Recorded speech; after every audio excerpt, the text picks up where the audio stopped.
Story की starting होती है शंघाई सिटी से। एक शांत कमरे में नीले हरे बालों वाली औरत जंग वोंगशीन अपने नए जन्मे बेटे को दूध पिला रही थी। वो अपने बच्चे चचिन से कहती है कि कितना लकी है वो, बस खाना और सोना। मुस्कुराते हुए बोली कि वो उसकी वजह से नींद खो रही है, लेकिन अगर वह हेल्थी बड़ा हो जाए तो सब इसके काबिल है। उसे नहीं पता था कि यह बच्चा ऑर्डिनरी नहीं है, वो एक रिकार्नेटेड ह्यूमन था, अपने पास्ट लाइफ की कॉन्शियसनेस लेकर पैदा हुआ। दूध पीते पीते उसने नोट किया कि उसका दिमाग पूरी तरह डेवलप नहीं हुआ है, लेकिन फिर भी वह सब कुछ समझ रहा है। सडनली उसके सामने एक ब्लू गेम जैसा स्टेटस स्क्रीन आया। उस पर लिखा था, name Lin Jichen, age 33 days, biological level ordinary tier 1। तभी उसे एहसास हुआ कि उसके पास एक स्पेशल चीट एबिलिटी है।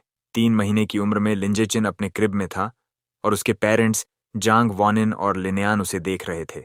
उसके पिता बोले कि यह बच्चा फिजिकली कितना गिफ्टेड लग रहा है, शायद बड़ा होकर एक माइटी जीन फ्यूजर बनेगा या कम से कम एक साइबोग।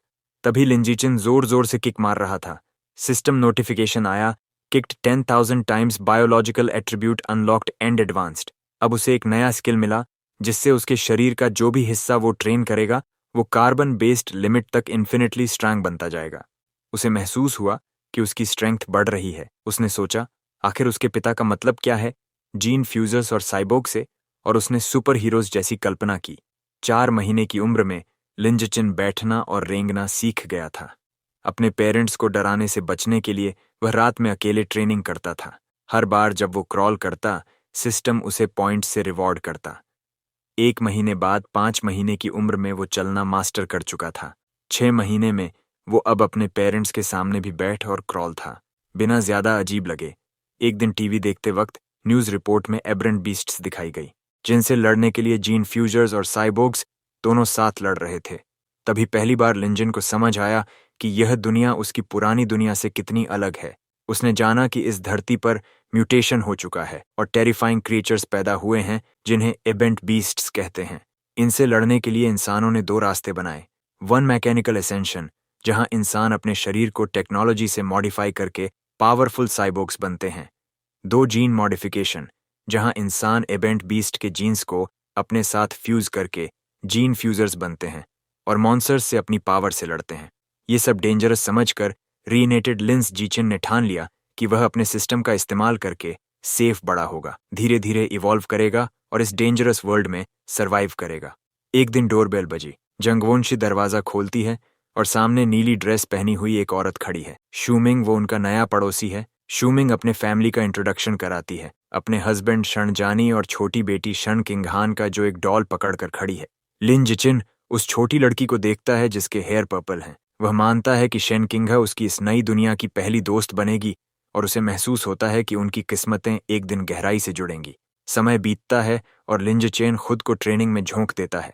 7 महीने की उम्र में अपने अमेजिंग स्किल की वजह से वो दौड़ना, कूदना और बेसिक लैंग्वेज बोलना खुद से बातें करके सीख जाता है और हर एक्टिविटी से स्कोर कमाता है। 8 महीने में उसका अभ्यास इतना बढ़ जाता है कि वो क्रिब में ही सिटअप्स और पुशअप्स करने लगता है। लेकिन वो ध्यान रखता है कि जब तक उसके पेरेंट्स आसपास ना हों तभी प्रैक्टिस करे। लेकिन एक दिन उसकी माँ जंग वोंगशिन बालकनी में जाती है और शॉक्ड हो जाती है जब देखती है कि उसका 8 महीने का बेटा सिटअप्स कर रहा है। वो अपनी आंखें मलती है, उसे यकीन नहीं होता। लेकिन क्योंकि वह एक वेब नॉवेल ऑथर है, इसलिए उसे लगता है कि यह स्ट्रेस की वजह से हेलुसिनेशन है। लिन तुरंत सोने का नाटक करता है, राहत की सांस लेता है और सोचता है कि अब उसे और ज्यादा सावधान रहना होगा। कुछ दिनों बाद नहाते वक्त जंग वोंगशिन को एक और बड़ा शौक लगता है। वह चिल्लाकर अपने पति लिनियन को बुलाती है। जब वह भागते हुए आते हैं तो वह दिखाती है कि उनका 8 महीने का बेटा डिफाइंड एब्स बना चुका है। लिनियन हैरान रह जाता है। वो उत्साहित होकर कहता है कि शायद उनका बेटा एक इन अ मिलियन प्रोडिजी है और उसका फ्यूचर बहुत ब्राइट होगा, चाहे वो जीन फ्यूजर बने या साइबोर्ग। ये जीनियस वाली बातें सुनकर लिन जिचिन चैन की सांस लेता है कि उसका सीक्रेट अभी तक सेफ है। उसे लगता है कि वो वाकई लकी है जिसके पेरेंट्स दोनों वेब नॉवेल ऑथर्स हैं। लेकिन वो ये भी सोचता है कि इस म्यूटेटेड अर्थ पर वो अकेला जीनियस नहीं है। वो और उसकी माँ एक न्यूज़ रिपोर्ट देखते हैं जिसमें दिखाया जाता है कि एक मार्शल आर्ट्स फैमिली का 2 साल का बच्चा एक हाथ से 20 किलो का डंबेल उठा सकता है। जेंग वोंगशिन अपने बेटे को पास खींचकर गर्व से कहती है कि उसका चचिन भी उतना ही अमेजिंग है। लिन जिचिन अपनी माँ के इस कॉन्फिडेंस से भावुक हो जाता है और सोचता है कि क्या वो भी 2 साल की उम्र में 20 किलो उठा पाएगा। जब लिंजीचन सचमुच 2 साल का होता है, उसकी ट्रेनिंग सफल होती है। उसने लो प्रोफाइल रखते हुए सीक्रेटली अपनी ताकत डेवलप की होती है। अब वो आसानी से एक हाथ से 20 किलो का वेट स्टोरेज रूम में उठा लेता है। लेकिन उसका सेशन बीच में रुक जाता है जब उसकी माँ बुलाती है कि हान हान, शेन चिंग हान का निकनेम, खेलने के लिए आ गई है। शॉक्ड होकर उसने वेट नीचे रखा और बाहर चला गया। उसने दरवाजा खोला तो सामने शेनिंग हान खड़ी थी, जो अब 2 साल की हो चुकी थी, और वह उसे एक टाँट दे रही थी। लिन जिचिन अंदर ही अंदर सोचता है कि उनकी अलग मेंटल एज होने की वजह से वो नॉर्मल बच्चों की तरह गेम्स नहीं खेल पाते। जहां हान हान एक टिपिकल टॉडलर है, वहीं वो हर पल ट्रेनिंग में लगाता है। उसने उसके साथ टाइम बिताने का एक यूनिक तरीका खोज लिया था, क्योंकि हान हान हमेशा उसके पास रहना पसंद करती थी। वह उसके लिए perfect custom sized weighted vest बन जाती थी एक्सरसाइजेस के दौरान। लेकिन एक प्रॉब्लम बार बार रिपीट होती थी, और उसे फिर याद आ गई जब उसने एक गर्म नमी महसूस की। उसने चिल्लाकर कहा कि हान हान ने फिर से उस पर पेशाब कर दिया है। एक और साल बीत गया। 3 साल की उम्र में लिंजिकिन की स्ट्रेंथ एक्सपोनेंशियली बढ़ चुकी थी, और अब वह एक हाथ से 40 किलो का वेट आसानी से उठा सकता था। टीवी देखते समय उसने एक रिपोर्ट देखी जिसमें एक 4 साल का प्रोडजी 30 किलो का डंबेल उठा रहा था। उसने सेटिस्फैक्शन से नोट किया कि वह पहले से ही उससे ज्यादा स्ट्रांग है। लेकिन अपनी प्रोग्रेस के बावजूद उसका सिस्टम अभी भी उसे ऑर्डिनरी टीयर 1 दिखा रहा था। उसने सोचा कि टीयर 2 तक पहुंचने के लिए आखिर उसे और क्या करना होगा। इन्हीं सवालों के साथ उसने पहली बार अपने घर से बाहर कदम रखा। बाहर की दुनिया एक स्टनिंग फ्यूचरिस्टिक सिटीस्केप थी, जहां बीस्टमैन और साइबोर्ग्स नजर आ रहे थे। उसने अंदाजा लगाया कि यही वो जीन फ्यूजर्स और साइबोर्ग्स हैं जिनके बारे में उसने सुना है। अपनी माँ और पड़ोसियों शेंग और शेन चिंगान के साथ वो लाइब्रेरी की ओर गया, क्योंकि उसके पेरेंट्स उसे इलेक्ट्रॉनिक डिवाइसेस इस्तेमाल नहीं करने देते थे। उसके लिए books he best source of information थे। लाइब्रेरी पहुंचकर उसकी माँ ने उसे बच्चों वाले सेक्शन की तरफ इशारा किया, लेकिन लिन जिचिन सीधे एडवांस्ड इंसाइक्लोपीडियाज की तरफ बढ़ गया और चिंतित शेनिंग हान उसके पीछे चल दी। दोनों माताएं हैरानी से देख रही थीं। शमंग ने पूछा कि उसे ये बुक्स क्यों पसंद हैं, तो जांग वांग ने अंदाजा लगाया कि यह उसकी जीनियस जीन्स की वजह से है। शिनिंगान ने उसे कुकीज ऑफर की, लेकिन लिन जिचिन अपनी रीडिंग में पूरा डूबा हुआ था। इन बुक्स से उसने सीखा कि सारी लाइफ को 6 बायोलॉजिकल लेवल्स में डिवाइड किया गया है: ordinary, advanced, rare, epic, legendary और मिथिकल, और हर लेवल को 9 टीयर्स में बांटा गया है। उसने महसूस किया कि उसके पेरेंट्स जैसे नॉर्मल इंसान तो बिल्कुल नीचे हैं। ऑर्डिनरी टीयर 1 यानी हायर लेवल बीइंग्स की तुलना में बिल्कुल चींटी जैसे इनसिग्निफिकेंट। ये नॉलेज लिन जिचिन के अंदर एक आग जला गई। उसे अपनी ट्रेनिंग और तेज करनी थी, लेकिन कवर बनाए रखते हुए। तभी उसके सिस्टम ने उसे एक नया क्वेस्ट दिया: 100 मिलियन कैरेक्टर पढ़ो और सेलेस्टियल राउट ऑफ विजडम का रिवॉर्ड पाओ। माइंड और बॉडी दोनों को ट्रेन करने के इस चांस से एक्साइटेड होकर उसने ये क्वेस्ट एक्सेप्ट कर लिया। अगले 1 साल तक लिंजिन ने अपना समय शारीरिक ट्रेनिंग और बहुत पढ़ाई में बांट दिया। 4 साल की उम्र में वह और शेन चिन्हान अपने टीचर मिस जांगमे का हाथ पकड़े हुए किंडरगार्टन जाने लगे। उसकी मेहनत रंग लाई। स्कूल शुरू होने के थोड़े समय बाद ही वह ऑर्डिनरी टीयर 2 तक पहुंच गया। उसकी फिजिकल ताकत बेहद जबरदस्त थी। वह एक हाथ से 80 किलो वेट उठा सकता था, 1.2 मीटर ऊंचाई तक कूद सकता था, और 100 मीटर की दौड़ सिर्फ 11 सेकंड से कम समय में पूरी कर सकता था। ये आंकड़े किसी एडल्ट के लिए भी बहुत बड़े हैं, एक किंडरगार्टनर की तो बात ही छोड़ो। एक दिन उसने देखा कि कुछ बच्चे शेन चिंघान को घेर कर खड़े हैं और उसे बेडवेटर कहकर चिढ़ा रहे हैं। अपने दोस्त को रुलाते हुए देखकर उसे समझ आ गया कि अब उसे एक्शन लेना होगा। वह नाटकीय अंदाज में सीधा बुलीज के बीच कूद गया, उन्हें घूरा और डरावनी धमकी दी। अगर किसी ने फिर से हान हान को सताया तो वह हर दिन उनके बेड पर पेशाब कर देगा। उसकी यह बचकानी लेकिन डरावनी धमकी काम कर गई। सारे बुलीज रोने लगे और प्रॉमिस किया कि वह कभी किंडरगार्टन वापस नहीं आएंगे। शेन चिन्हान ने अपने प्रोटेक्टर को प्रशंसा भरी नजरों से देखा। इस काम से उसके सिस्टम ने एक नया अचीवमेंट अनलॉक किया: किंडरगार्टन किड किंग का टाइटल, और साथ ही एक नई क्वेस्ट सीरीज भी। लिन बेहद खुश था कि अब वह एक साथ कई क्वेस्ट्स पर काम कर सकता है। आधा साल बाद उसने अपना रीडिंग क्वेस्ट पूरा कर लिया। उसने 100 मिलियन कैरेक्टर पढ़ लिया थे, सेलेस्टियल रूट ऑफ विजडम, जिसने उसे परफेक्ट मेमोरी और पीक ह्यूमन लर्निंग एबिलिटी दी। समय तेजी से बीता और जल्द ही वह और शेन चिन्हान लगभग 7 साल के हो गए, अपने किंडरगार्टन ग्रेजुएशन फोटो के लिए पोज करते हुए। वेकेशन में भी लिंजिन ने आराम नहीं किया। अब वह इतना ताकतवर हो गया था कि 200 किलो बारबेल से ट्रेनिंग कर सकता था। छुट्टियों के दौरान उसकी एबिलिटीज नई ऊंचाइयों पर पहुंच गई। वह 2 मीटर से भी ऊंचा कूद सकता था और 100 मीटर की दौड़ में 8 सेकंड बैरियर तोड़ चुका था। 7.8 सेकंड्स का समय लेकर उसका दिमाग भी उतना ही तेज हो चुका था। उसकी नई एबिलिटी से बूस्ट होकर उसने पहले ही एलिमेंट्री स्कूल का ज्यादातर सिलेबस खत्म कर लिया था। उसकी नई जिंदगी सनशाइन एलिमेंट्री स्कूल में शुरू हुई, क्योंकि वह एडवांस्ड सब्जेक्ट्स खुद ही पढ़ रहा था। एकेडमिक कंपटीशंस उसके लिए आसान थे। उसने effortlessly national elementary school academic competition में पहला स्थान हासिल कर लिया, सिर्फ अपना टाइटल जल्दी अनलॉक करने के लिए। जब भी उसे फ्री टाइम मिलता, वह शेन चिंगहान को प्राइवेट ट्यूटरिंग देता। वह भले एक्सेप्शनल टैलेंट नहीं थी, लेकिन मेहनती जरूर थी। उसकी मदद से उसकी ग्रेड्स तेजी से इंप्रूव हो गई। सिर्फ एक सेमेस्टर बाद ही वह क्लास में दूसरे नंबर पर आ गई, जबकि लिन जिचन पहले स्थान पर था। अपनी क्वेस्ट को स्पीड अप करने के लिए उसने स्कूल स्पोर्ट्स मीट्स में भी हिस्सा लिया और हर रिकॉर्ड तोड़ डाला।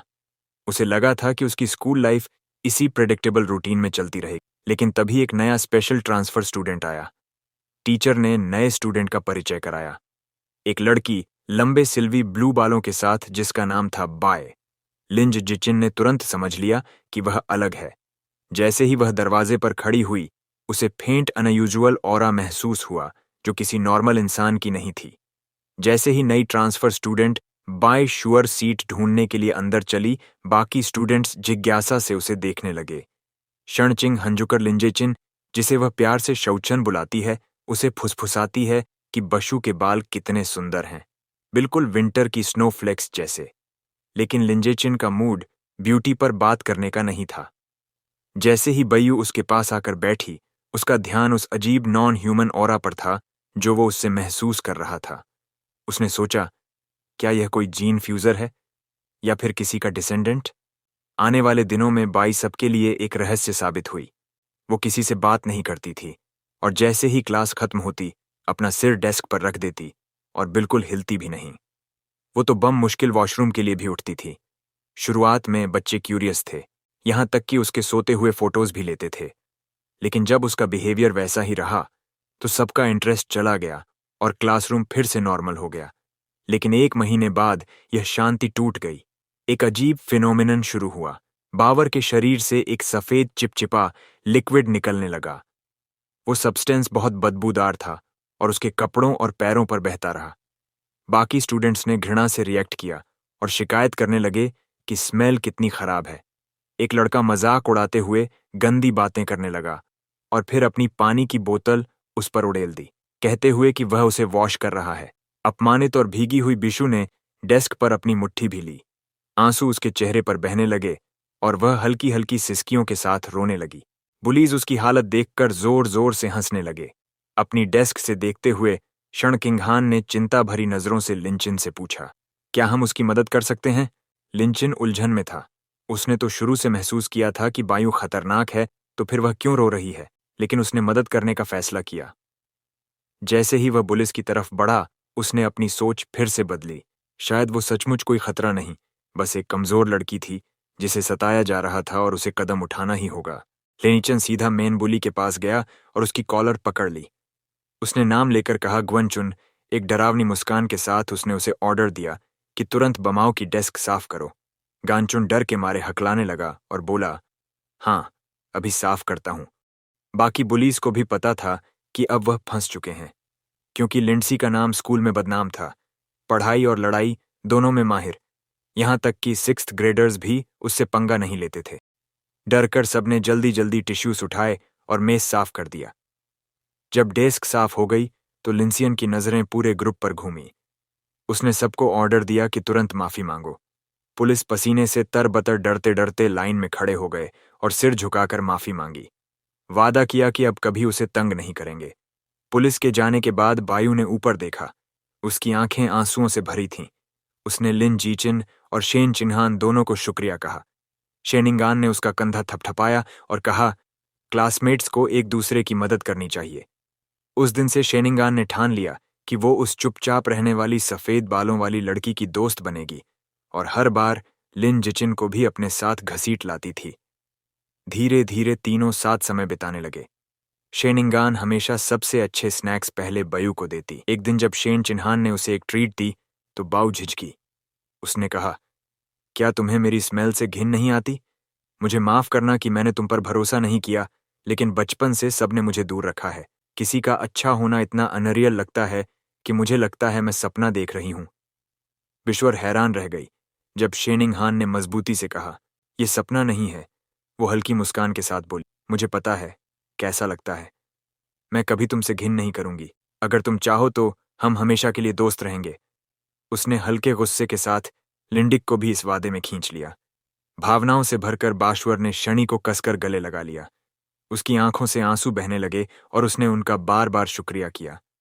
थोड़ा संभलने के बाद उसने कहा कि वह भी उन्हें एक गिफ्ट देना चाहती है। उसने एक नेकलेस निकाला जिसमें 2 बीस्ट फेंग्स थे और बताया कि यह उसकी माँ का बर्थडे गिफ्ट था। उसने कहा कि यह उनकी दोस्ती का सिंबल होगा। शेनिंगहन ने खुशी खुशी हामी भरी। तीनों बच्चे स्कूल यार्ड में खड़े हुए डूबते सूरज की रोशनी में खुशी खुशी बोल पड़े, हम हमेशा दोस्त रहेंगे। लेकिन जैसे ही उनकी नई दोस्ती मजबूत हुई, अचानक सब बदल गया।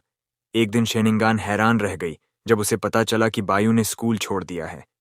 लिंडचिन ने इसकी पुष्टि की बताते हुए कि उसने उसे खुद विड्रॉल पेपर्स भरते देखा था। उसकी यादों में वो मोमेंट ताज़ा हो गया। उसने प्रिंसिपल के ऑफिस के दरवाजे से देखा था, जहां बायू प्रिंसिपल के साथ थी और एक बड़ा डरावना आदमी साइबरनेटिक आर्म्स के साथ खड़ा था। प्रिंसिपल ने उस आदमी को भरोसा दिलाया कि बैशु के सारे पेपर पूरे हो गए हैं और उसकी जानकारी गोपनीय रखी जाएगी। ये देखकर लिंस जिचन का शक पक्का हो गया कि बशु की पहचान साधारण नहीं थी। उस दिन के बाद उसने उसे फिर कभी नहीं देखा और सोचता रह गया कि असल में वो कौन थी। कुछ समय बाद लिंजन घर पर अपनी माँ जंग वांगशिन को शोल्डर मसाज दे रहा था। माँ ने चैन की सांस ली और बोली कि टाइपिंग के लंबे दिन के बाद यह मसाज बिल्कुल परफेक्ट है। अंदर ही अंदर लिंजन ने नोट किया कि उसने यह प्रोफेशनल मसाज स्किल्स अपने सेलेस्टियल रूट ऑफ विजडम की वजह से सीखे हैं और उसे हैरानी हुई कि यह इतनी काम की निकली। उनकी शांत शाम को एक बड़ी खबर ने तोड़ दिया। न्यूज़ रिपोर्ट में दिखाया गया कि क्योटो प्रोडिजी ने फिर से कमाल कर दिया। सिर्फ 10 साल की उम्र में उसने अबेट बीस्ट जीन्स के साथ सफल फ्यूजन कर लिया था और अब वह एक हाथ से 500 किलो की चट्टान उठा सकता था। लिंजिचिन ने उस लड़के को पहचाना और झटका खाया कि उसका प्रतिद्वंदी पहले ही जीन फ्यूजन शुरू कर चुका है। उसके पिता लिनियान ने शिकायत की कि यह क्योटो वाला लड़का हमेशा टीवी पर छाया रहता है। क्या लोग उसे इन्फ्लुएंसर बनाना चाहते हैं? माँ बाप में बहस शुरू हो गई। लिनियान बोला कि वह बच्चा 1000 साल पुराने मार्शल आर्ट्स परिवार से है, उनके पास जरूर एडवांस जीन फ्यूजन टेक्नोलॉजी होगी। जांग वांगशेन ने तर्क दिया कि बच्चे को गिनी पिक बनाना गलत है। पिता ने पलट कर कहा कि ऐसे परिवारों के लिए परिवार की इंटरेस्ट सबसे ऊपर होती है। माँ ने तंज कसते हुए कहा, तुम्हें तो सब पता है। उनकी बहस के बीच लिन जिचन गहरी सोच में था। उसे याद आया कि फ्यूजन से पहले वो लड़का 100 किलो उठाता था, अब 500 किलो, यानी 5 गुना ताकत। लेकिन लिन जिचिन सिर्फ 8 साल की उम्र में बिना किसी जीन फ्यूजन के एक हाथ से 300 किलो उठा लेता था। उसने आत्मविश्वास से मुट्ठी बांधी और तय किया कि उसका पोटेंशियल कहीं ज्यादा बड़ा है। लेकिन यह कॉन्फिडेंस ज्यादा देर नहीं रहा। अगली खबर ने उसे डर का असली मतलब सिखा दिया। ब्रेकिंग न्यूज में दिखाया गया कि पड़ोसी देश का एक शहर पूरी तरह बर्बाद हो गया है, एक विशाल धमाके में। फुटेज में दिखा कि हमला विशाल एब्रेंट राइट्स ने किया था। स्क्रीन पर डरावने नजारे आए। राक्षसी चूहे खंडहरों में दौड़ते हुए एक औरत को अपने जबड़े में पकड़ लेते हैं और उसे बेरहमी से खा जाते हैं। रिपोर्ट में बताया गया कि इसके पीछे हेरेटिक्स स्कल्ट है, एक गुप्त संगठन जो इन राक्षसी जानवरों को अपने फायदे के लिए नियंत्रित करता है। एक प्रेस कॉन्फ्रेंस में सकूरा कंट्री के अधिकारी ने अंतर्राष्ट्रीय मदद की गुहार लगाई। लिंजेचिन ने समझा कि यह हेरेटिक्स इंसानियत के गद्दार हैं। उसे सुकून मिला कि वह एक शक्तिशाली और सुरक्षित देश में पैदा हुआ है, जहां वो छुपकर मजबूत हो सकता है। तभी बाहर से सोनिक बूम्स की आवाज आई। वो खिड़की पर दौड़ा और पर्दे हटाए। रात के आसमान में भारी हथियारों से लैस साइबोर्ग्स की एक टुकड़ी उड़ रही थी। उसने सोचा कि इतने लोग क्यों तैनात किए गए हैं। उम्मीद की कि कुछ बुरा ना हो। अगली सुबह सब कुछ सामान्य दिखा। लिन जिचिन बाहर शनिंग हान का इंतजार कर रहा था। वह दौड़ती हुई आई और माफी मांगी कि लेट हो गई। जैसे ही वह पास आई, लिन जिचिन ने कुछ अजीब देखा। उसके गले में लटक रहा बीस्ट फेंक नेकलेस जो बशु ने उन्हें दिया था चमकने लगा। नीली रोशनी निकल रही थी और उसने तुरंत पहचान लिया कि यह किसी एवरेट बीस्ट का दांत है, वही गैर मानवीय आभा जिसकी उसने पहले झलक महसूस की थी। रोशनी उतनी ही जल्दी गायब हो गई जितनी जल्दी आई थी। दोनों ने इसे ज्यादा ध्यान नहीं दिया, लेकिन लिन जिचिन के मन में खौफ बैठ गया। साइबोर्ग्स की तैनाती और इस फेंक की प्रतिक्रिया कुछ बड़ा होने वाला है। स्कूल जाते समय एक रहस्यमयी औरत उनके रास्ते में आई। लंबे लाल बाल, काली ड्रेस और एक लैंप पोस्ट से टिक कर खड़ी हुई। वो मुस्कुराते हुए बोली, क्या प्यारे बच्चे हो? क्या तुम भाई बहन हो? शेनिंगान ने गर्व से जवाब दिया, नहीं, हम बचपन से सबसे अच्छे दोस्त हैं। औरत ने हल्की उदासी से कहा, काश मेरा भी कोई बचपन का दोस्त होता। फिर अचानक उसका चेहरा डरावना हो गया। आंखों में चमक ली उसने पूछा, लेकिन तुम लोग स्कूल अकेले क्यों जा रहे हो? तुम्हारे माता पिता कहाँ हैं? जैसे ही शेनिंग हन बोलने लगी, लिन जिचिन ने जल्दी से उसका हाथ पकड़ लिया और बीच में काटते हुए कहा, चलो, लेट हो रही है। वो उसे खींच कर आगे ले गया। पीछे रह गई। वो रहस्यमयी लाल बालों वाली औरत काफी दूर आने के बाद उसने शेनिंग हान को हल्के से डांटा, उसे याद दिलाते हुए कि अजनबियों से बात नहीं करनी चाहिए। उसने सिर हिलाकर हामी भर दी। स्कूल के बाद लिन जिचिन उसे एक सुनसान गली से ले गया। शेनिंग हान घबराकर बोली कि यह जगह कितनी डरावनी है। लिंज जिचिन ने समझाया कि इस इलाके को गिराने का काम तय हो चुका है और सब लोग पहले ही यहां से जा चुके हैं। उनकी चाल अचानक एक जानी पहचानी आवाज से रुक गई। सुबह वाली लाल बालों वाली औरत फिर सामने आ गई, ये कहते हुए कि आखिर तुम लोग स्कूल से बाहर आ ही गए। वह अकेली नहीं थी, उसके साथ एक बड़ा मांसल आदमी था जिसका नाम शांग था। औरत ने शांग से कहा कि बच्चे यहीं हैं। लिंज जिचिन घबरा गया। उसने जानबूझकर अलग रास्ता चुना था, लेकिन फिर भी वह उनका पीछा करते हुए आ गई थी। वह औरत मीठी आवाज में उन्हें पास बुलाने लगी, यह कहते हुए कि उसके पास उनके लिए ट्रीट्स हैं। उसका साथी शंग अधीर हो गया। उसने कहा कि बातें बंद करो और सीधे इन्हें बेहोश करो ताकि काम जल्दी निपट जाए। बिना और कुछ बोले शंग उनकी तरफ दौड़ा, हाथ में कपड़ा लिए हुए चिल्लाता हुआ कि उसे जल्दी है ताकि इन्हें बेचकर पैसे बना सके। जैसे ही वह पास आया, लिन जिचन ने शेनिंगान को धक्का देकर किनारे किया और खुद सामने खड़ा हो गया। उसने अपनी मुट्ठी बांधी और फुल पावर से शांग के चेहरे पर घूंसा मारा।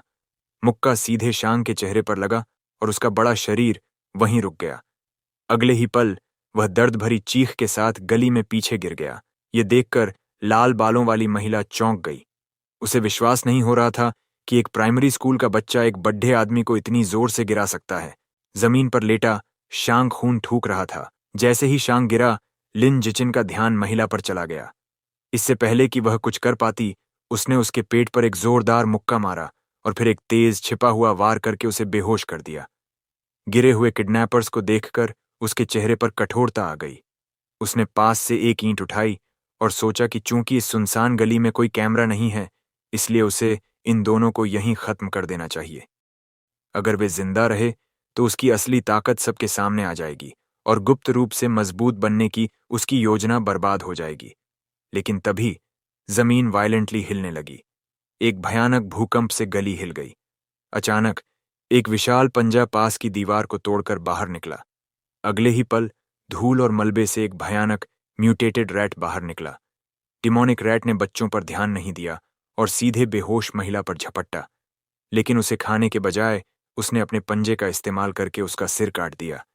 फिर उसने कटा हुआ सिर उठा लिया। यह देखकर शेनिंग हान चीख उठी। खतरा भांपकर लिन जिचिन ने उसे अपनी बाहों में उठाया और कहा, यह एक डिमोनिक रैट है, हमें एक सुरक्षित जगह पर भागना होगा। वह तुरंत उसे लेकर मुड़ा और भागा। जैसे ही वे भागे, एक लाल और सुनहरी चमक अचानक आसमान में छाई। एक सुनहरे बालों वाली महिला साइबॉर्ग, जिसके हेलमेट पर खरगोश जैसे कान थे, बिजली की गति से गली में उतरी।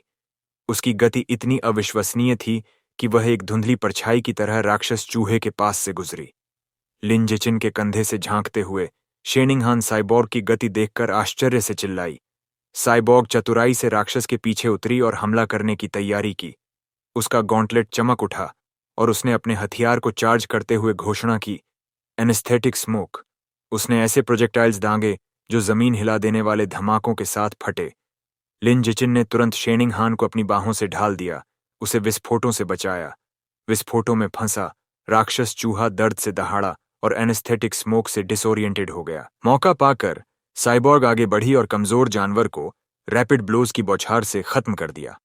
बाद में घर पर लिन जिचिन ने घटना के बारे में एक समाचार रिपोर्ट देखी। उसने लड़ाई का गहराई से एनालिसिस किया और निष्कर्ष निकाला कि साइबॉर्ग की ताकत बहुत ज्यादा नहीं थी। उसे पहले राक्षस को कमजोर करना पड़ा और उसके बाद भी उसे खत्म करने में पूरे 7 मिनट लगे। उसने सोचा कि मॉन्स्टर रैट्स कितने खतरनाक थे, ये देखते हुए कि वे 10 मीटर से अधिक लंबे हो सकते हैं और ऑर्डिनरी 5th टियर तक पहुंच सकते हैं। हालांकि वे दोनों सुरक्षित बच गए। इस घटना ने उसे फिर से याद दिलाया कि यह दुनिया कितनी खतरनाक थी। उसने खुद को और अपने प्रियजनों की रक्षा के लिए और भी कड़ी ट्रेनिंग करने का फैसला किया। इसके बाद उसे अपने ट्रेनिंग स्पेस में एक भारी बारबेल के साथ वेटेड स्क्वाट्स करते हुए देखा गया। सिस्टम ने उसे इसके लिए पॉइंट्स दिए।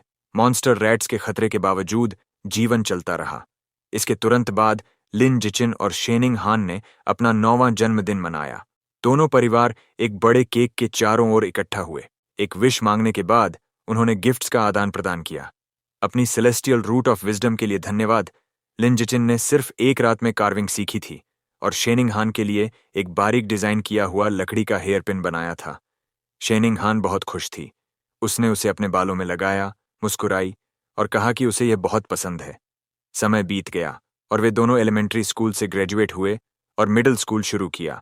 इस समय सिस्टम ने उसे सूचित किया कि उसने 9 साल की कंपल्सरी एजुकेशन पूरी कर ली है और एक नई अचीवमेंट अनलॉक की है। किंडरगार्टन किड किंग और एलिमेंट्री स्कूल टॉप डॉग दोनों टाइटल्स अनलॉक हो गए थे। वह उत्साहित हो गया, यह सोचकर कि अगला टाइटल मिडिल स्कूल ओवरलॉर्ड होगा, जो उसे survival of the fittest attribute देगा। छुट्टियों के दौरान भी वह हाई इंटेंसिटी ट्रेनिंग में लगा रहा। उसके ट्रेनिंग सेशंस में उसकी पीठ पर एक भारी चट्टान के साथ 1000 पुशअप्स शामिल थे, जिसने उसके स्टैट्स को काफी बढ़ा दिया। उसकी कड़ी मेहनत का फल मिला।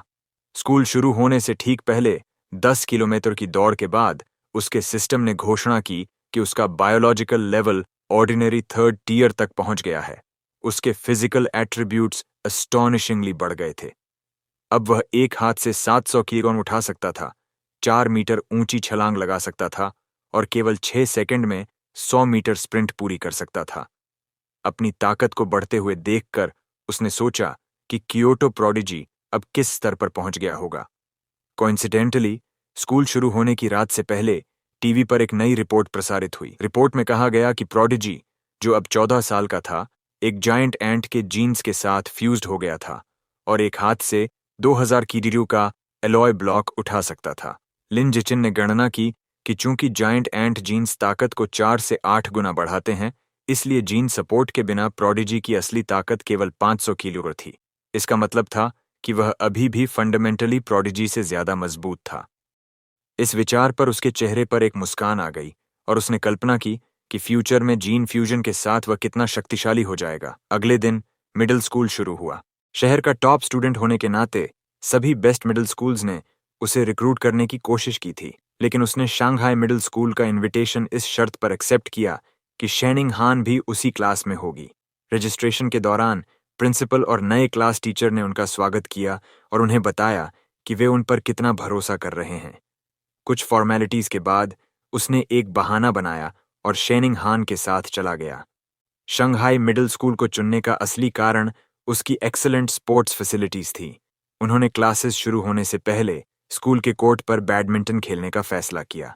कोर्ट पर एक एक्साइटेड शेनिंग हान ने कहा कि उन्हें खेल शुरू करना चाहिए। जैसे ही उसने एक शॉट मारा, उसने इसे अपना फेरीज कर्व बॉल कहा। लिन जिचिन ने आसानी से हवा में शटलकॉक को पकड़ लिया, लेकिन उनका खेल बाधित हो गया। सीनियर स्टूडेंट्स का एक समूह आया और उनके लीडर, जिसने उलटी टोपी पहन रखी थी, ने शटलकॉक छीन लिया और कहा कि कोर्ट उनके लिए रिजर्व्ड है। उसके दोस्तों ने मजाक में कहा कि अगर शेनिंग हान चाहे तो वह उनके साथ खेल सकती है। शेनिंग हान ने मजबूती से जवाब दिया कि उन्हें नियमों का पालन करना चाहिए और वे पहले आए थे। लिन जिचिन ने आने वाले सीनियर्स को ठंडी निगाह से देखा और एक सख्त आवाज में कहा कि उन्हें शेनिंग हान से दूर रहना चाहिए और फर्स्ट कम फर्स्ट सर्व्ड के नियम को याद रखना चाहिए। लीडर ने एरोगेंट से हंसते हुए कहा कि अब कोर्ट उसका है। उसने शटलकॉक उठाया और सर्व करने ही वाला था कि लिन जिचिन हिल गया।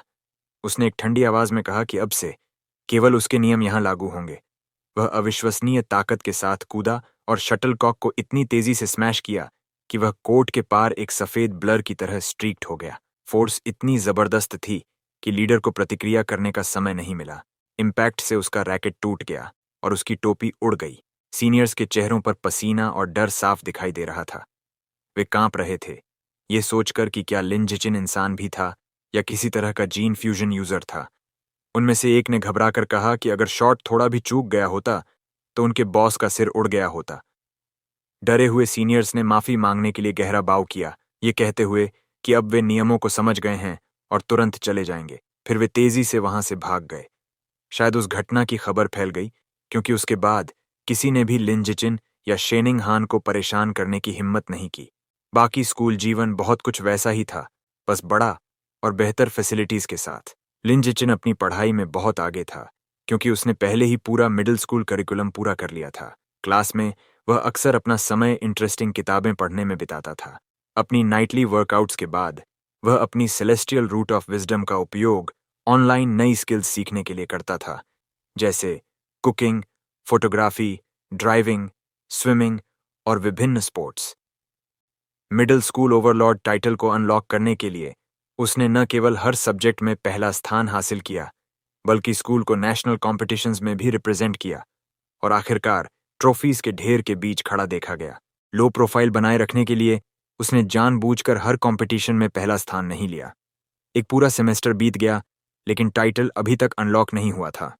हालांकि उसके स्टेलर परफॉर्मेंस ने उसे कई फैन गर्ल्स दिलाईं जिन्होंने उसकी डेस्क पर कई लव लेटर्स छोड़े, लेकिन उसने उन सभी को इग्नोर कर दिया।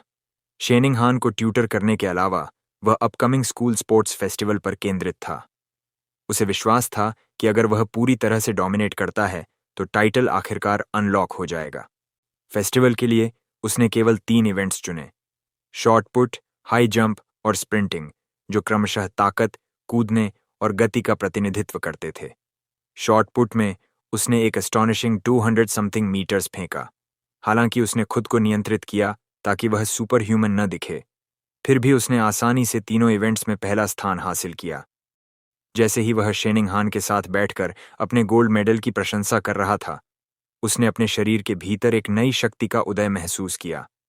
एक सिस्टम नोटिफिकेशन दिखाई दी जिसमें घोषणा की गई कि उसकी अचीवमेंट्स के कारण, जो अन्य सभी स्टूडेंट्स से कहीं अधिक थीं, उसने middle school Overlord title unlock कर लिया था। तीनों स्कूल एज टाइटल्स अनलॉक होने के साथ dominant 9 years of compulsory education achievement पूरी हो गई और उसे एक नया बायोलॉजिकल एट्रीब्यूट मिला, सर्वाइवल ऑफ द फिटेस्ट। अपने भीतर उस शक्ति को महसूस करते हुए लिन जिचिन को सेटिस्फैक्शन महसूस हुआ कि टाइटल आखिरकार अनलॉक हो गया था। जैसे ही लिन जिचिन और शेनिंग हान स्कूल छोड़ते हैं, वह अपने नए survival of the fittest attribute के बारे में सोचता है।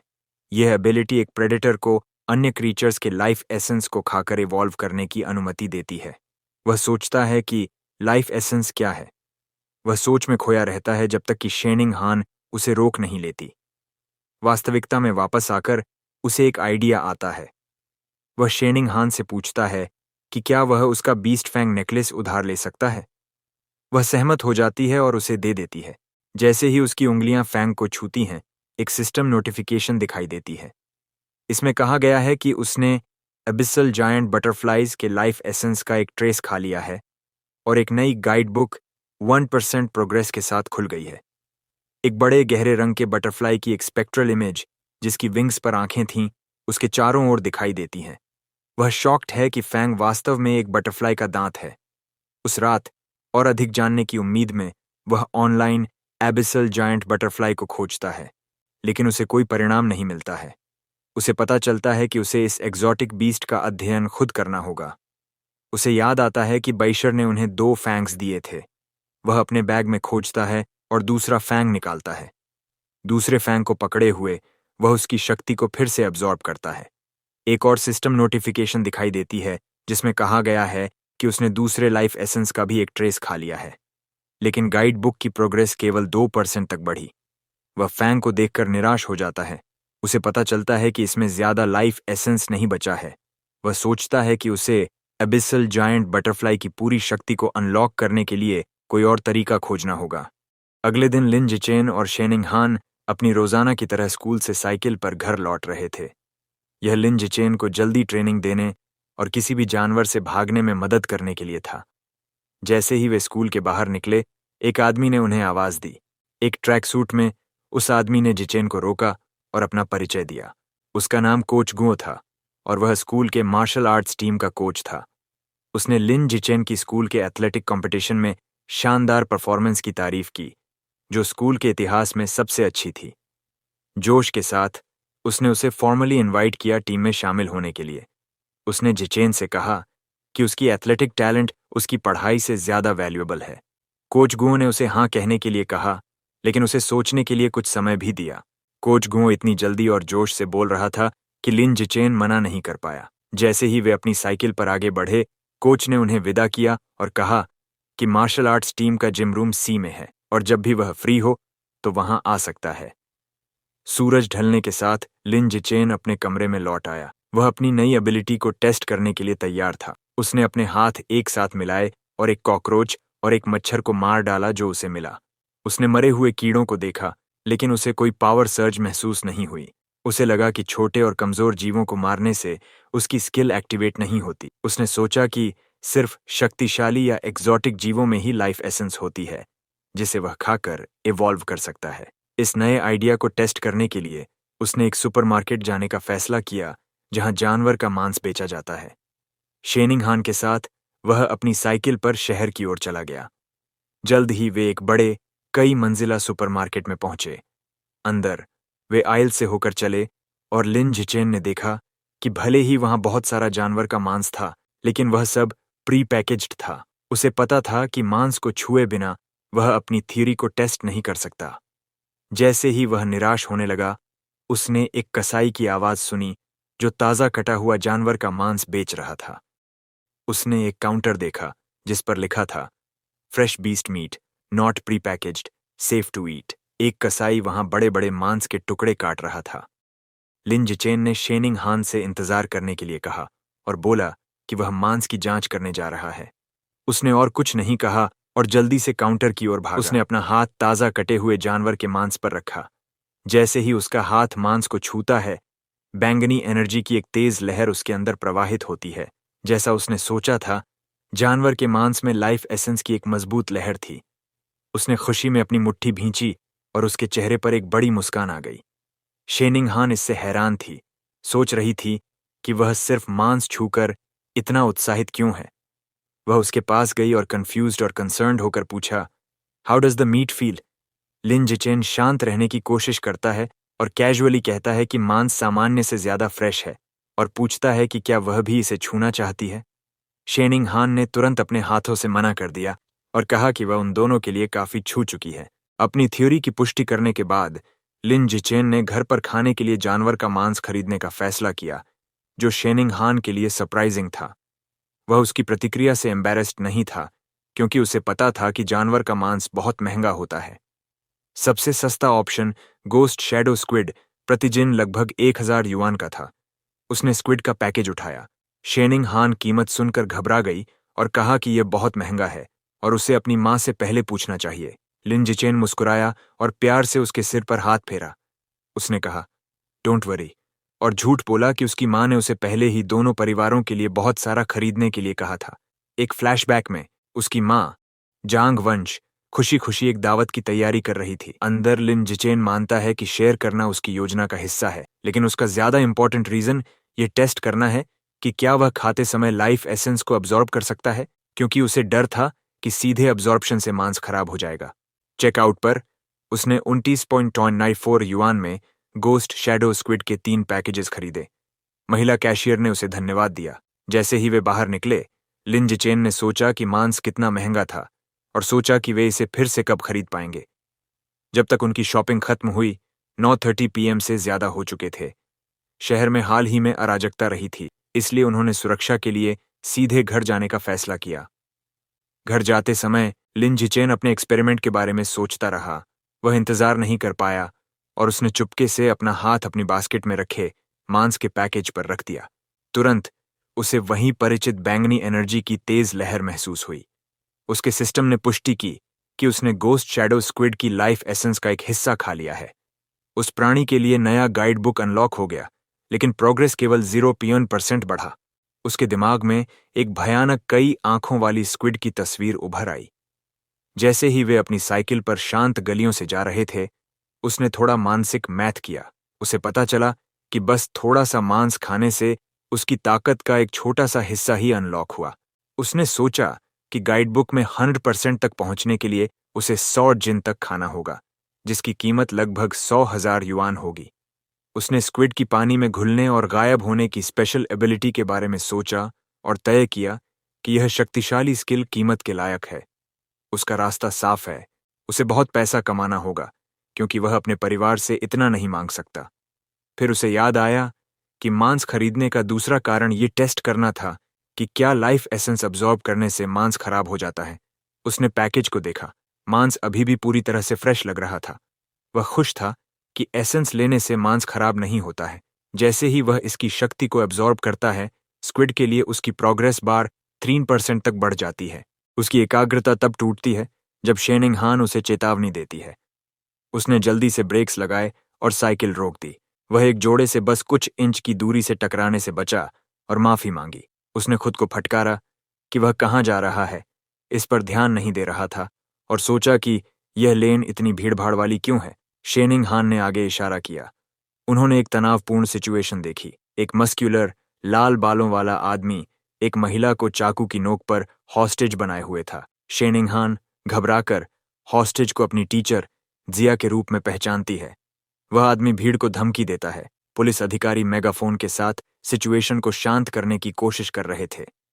पुलिस कैप्टन ने एक अधिकारी अबिंग को रोका और उसे बिना कारण गोली न चलाने के लिए कहा। कैप्टन ने समझाया कि टारगेट हॉस्टेज के बहुत करीब है और उसे ढाल के रूप में इस्तेमाल कर रहा है, इसीलिए एक साफ शॉट लेना इम्पॉसिबल है। अधिकारी ने ट्रैंक्विलाइजर गैस का सुझाव दिया, लेकिन कैप्टन ने मना कर दिया, डरते हुए कि सस्पेक्ट इसका असर होने से पहले एजिटेटेड हो सकता है।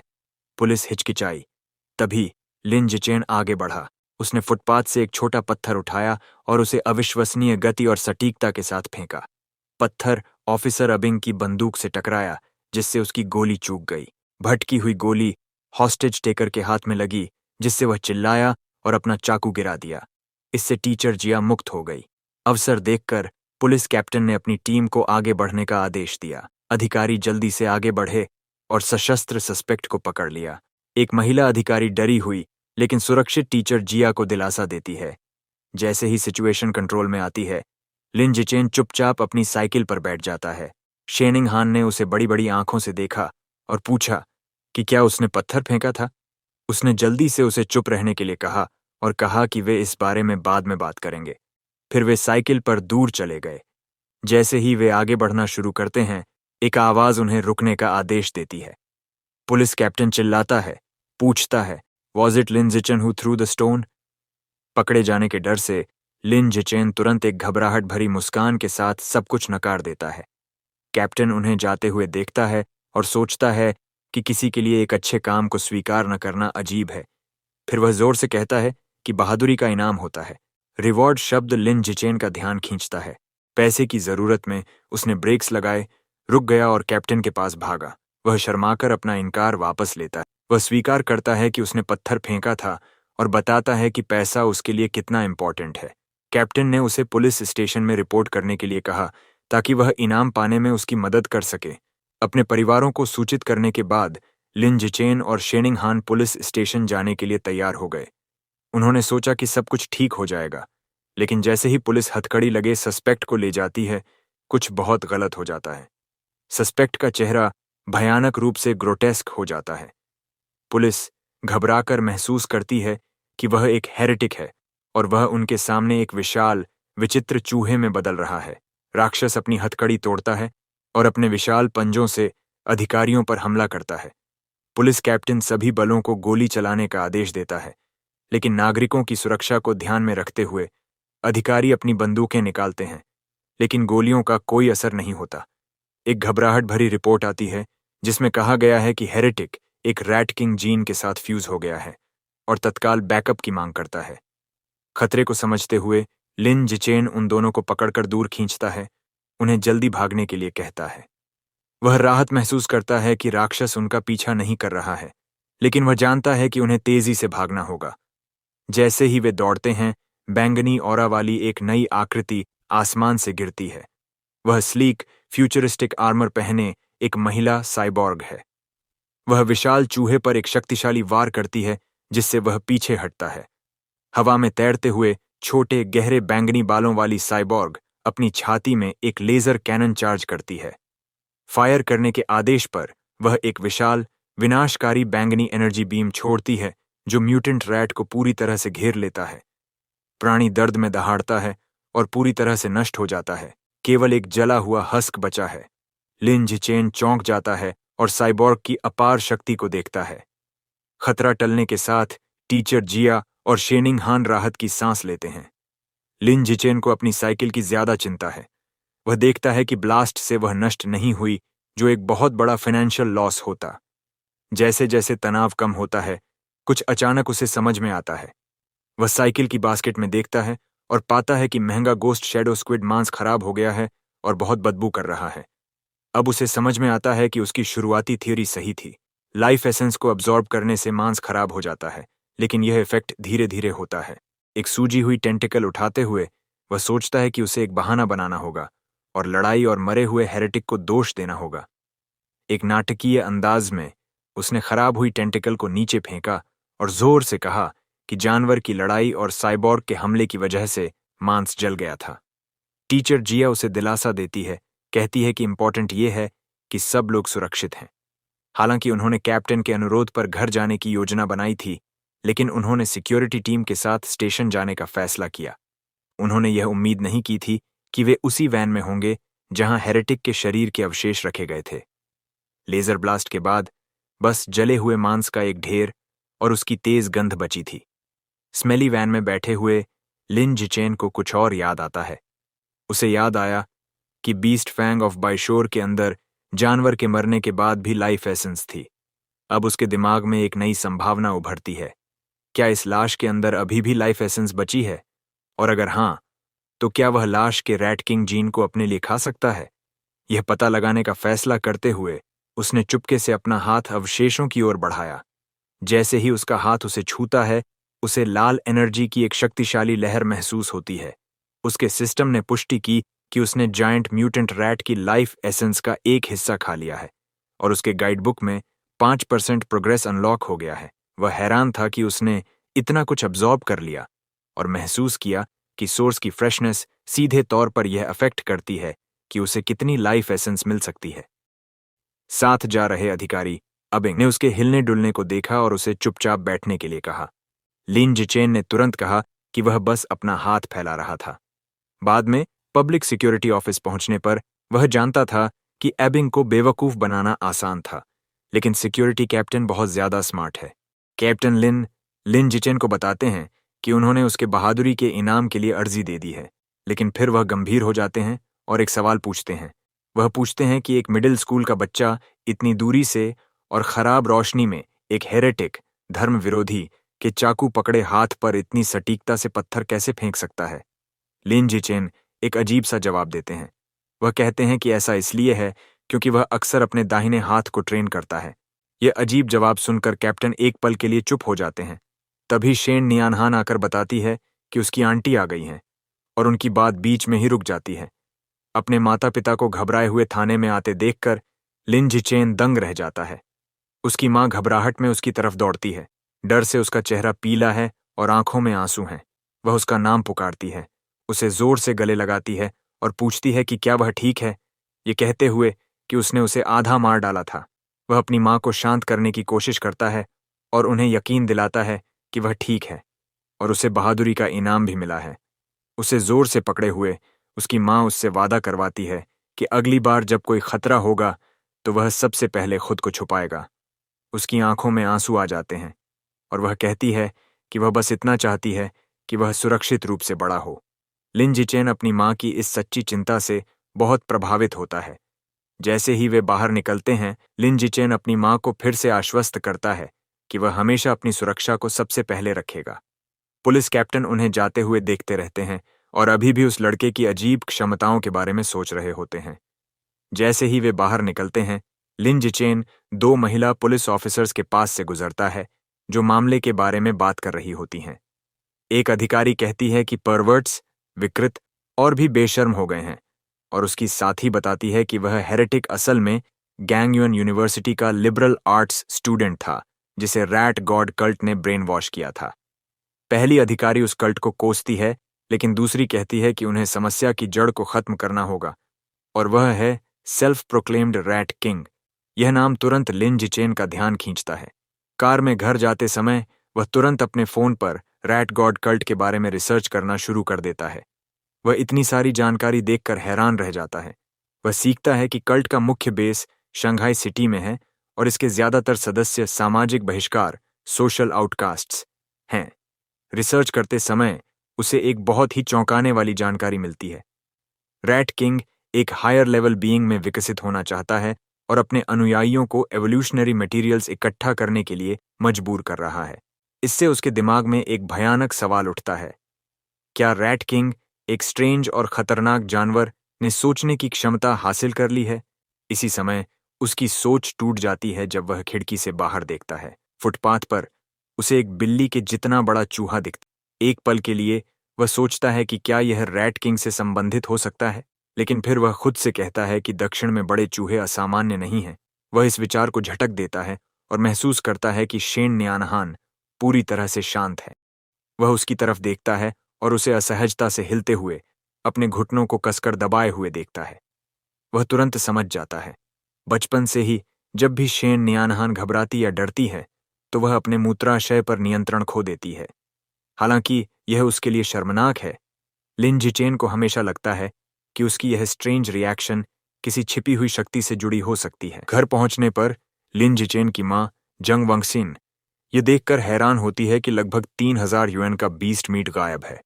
लिन जिचेन तुरंत बहाना बनाता है और शर्माते हुए कहता है कि इमरजेंसी में भागते समय शायद कहीं गिर गया हो। उसकी मां तुरंत उसकी सुरक्षा को प्राथमिकता देती है और कहती है कि मीट की चिंता मत करो, बस इतना मायने रखता है कि वह सुरक्षित है।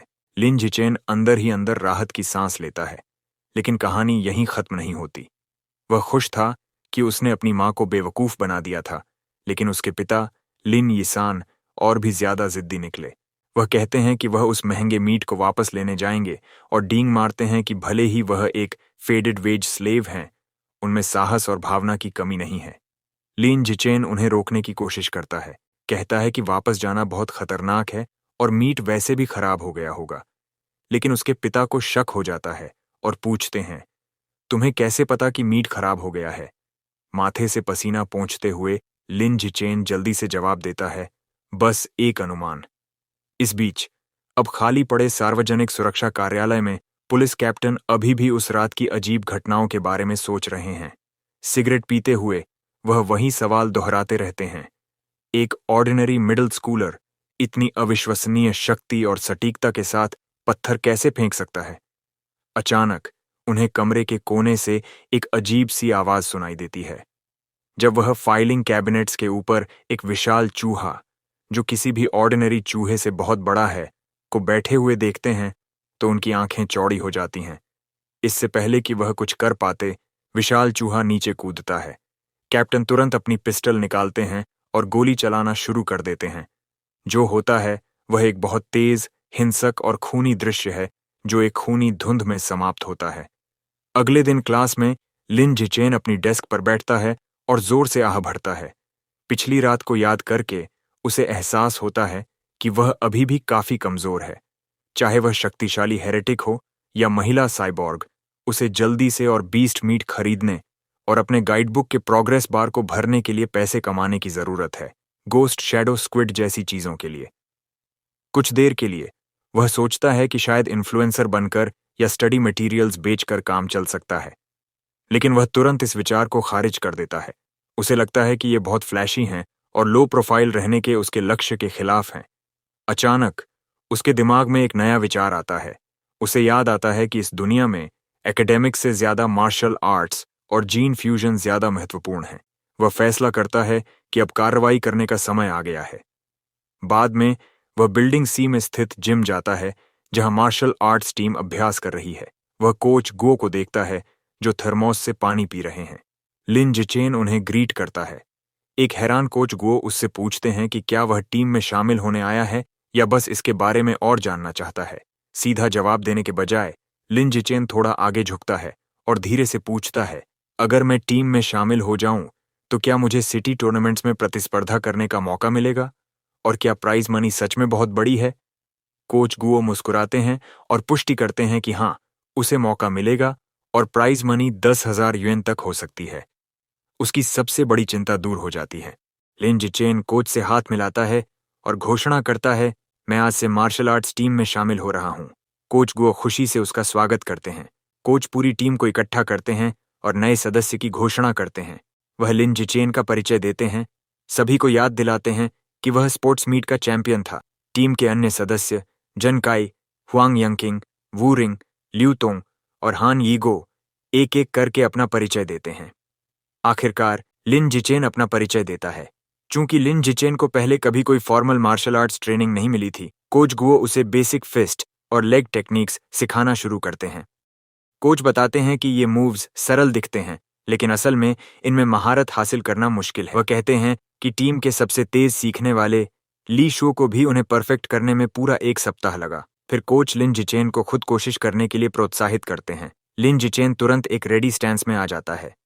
सेलेस्टियल रूट की वजह से, जो उसकी विजडम एट्रीब्यूट में छिपी है और जो उसे मार्शल आर्ट्स की गहरी समझ भी देती है, वह सिर्फ देखकर ही कोच के पूरे डेमोन्स्ट्रेशन को याद और समझ लेता है। जैसे ही वह फिस्ट टेक्निक्स का अभ्यास करता है, एक सिस्टम नोटिफिकेशन दिखाई देता है जो उसे उसकी विटैलिटी, स्ट्रेंथ, डेक्सटेरिटी और प्रोफिशिएंसी में पॉइंट्स देता है। वह सभी हाथ और पंच मूवमेंट्स को पूरी तरह से करता है, बिना किसी गलती या देरी के। फिर वह सीमलेसली लेग टेक्निक्स पर चला जाता है और शक्तिशाली स्मूथ किक्स दिखाता है।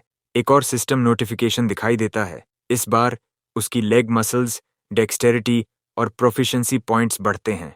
कोच और पूरी टीम दंग रह जाते हैं। हर कोई पूरी तरह से शांत होकर उसके अभ्यास को देख रहा है। कोच की आंखें चौड़ी हो जाती हैं और उनका थर्मोस लगभग गिर जाता है। ऐसा लगता है कि वह अपनी आंखों पर विश्वास नहीं कर सकते। उनके दिमाग में सिर्फ एक ही विचार चल रहा है, कोई सिर्फ एक बार देखकर ऐसे कॉम्प्लेक्स फॉर्म्स को इतनी खूबसूरती से कैसे कर सकता है। इस प्रदर्शन को देखकर कोच के दिमाग में सिर्फ एक ही विचार आता है, यह लड़का एक जन्मजात मार्शल आर्ट्स प्रोडिजी है, अरबों में एक। शाम को शंघाई में लिन जिचेन की मां जांग वांगशिन उसे रात के खाने के लिए बुलाती है। वह उत्साहित होकर हाथ में चम्मच लेकर दौड़ता है और पूछता है, मां, आज क्या बनाया है? उसकी मां गर्व से उसे गोस्ट शैडो स्क्विड की बड़ी प्लेट दिखाती है, वही चीज जो वह चाहता था। खाने की खुशबू इतनी अच्छी है कि वह अपनी मां से कहता है, मां, खुशबू कमाल की है। उसकी मां कहती है कि यह गर्म है, इसलिए जल्दी खाओ। वह एक बाइट लेता है और प्यार से कहता है, मां, आपका खाना दुनिया में सबसे अच्छा है। उसकी मां खुशी से कहती है, अच्छे से खाओ, मैं तुम्हारे लिए पूरे 3 जिन लेकर आई। जैसे ही वह खाना खाता है, एक सिस्टम नोटिफिकेशन दिखाई देता है जो उसे बताता है कि गोस्ट शैडो स्क्विड खाकर उसने इसके लाइफ एसेंस का एक हिस्सा अब्जॉर्ब कर लिया है और उसके गाइडबुक का प्रोग्रेस 3.01% तक पहुंच गया है। उसे निराशा के साथ एहसास होता है कि मीट खाने से भी बहुत बड़ा फायदा होता है। अगर उसे यह पहले पता होता तो उसने पहली खेप को छूकर खराब नहीं किया होता। खाते समय उनकी आंखें एक न्यूज रिपोर्ट पर पड़ती हैं। रिपोर्ट एक 14 साल की जीनियस लड़की के बारे में बात करती है जो इतिहास की सबसे कम उम्र की साइबॉर्ग है। एक एनर्जी कोर के साथ फ्यूज होने के बाद उसके एनर्जी सिस्टम ने उसे सुपर ह्यूमन एबिलिटीज दी हैं।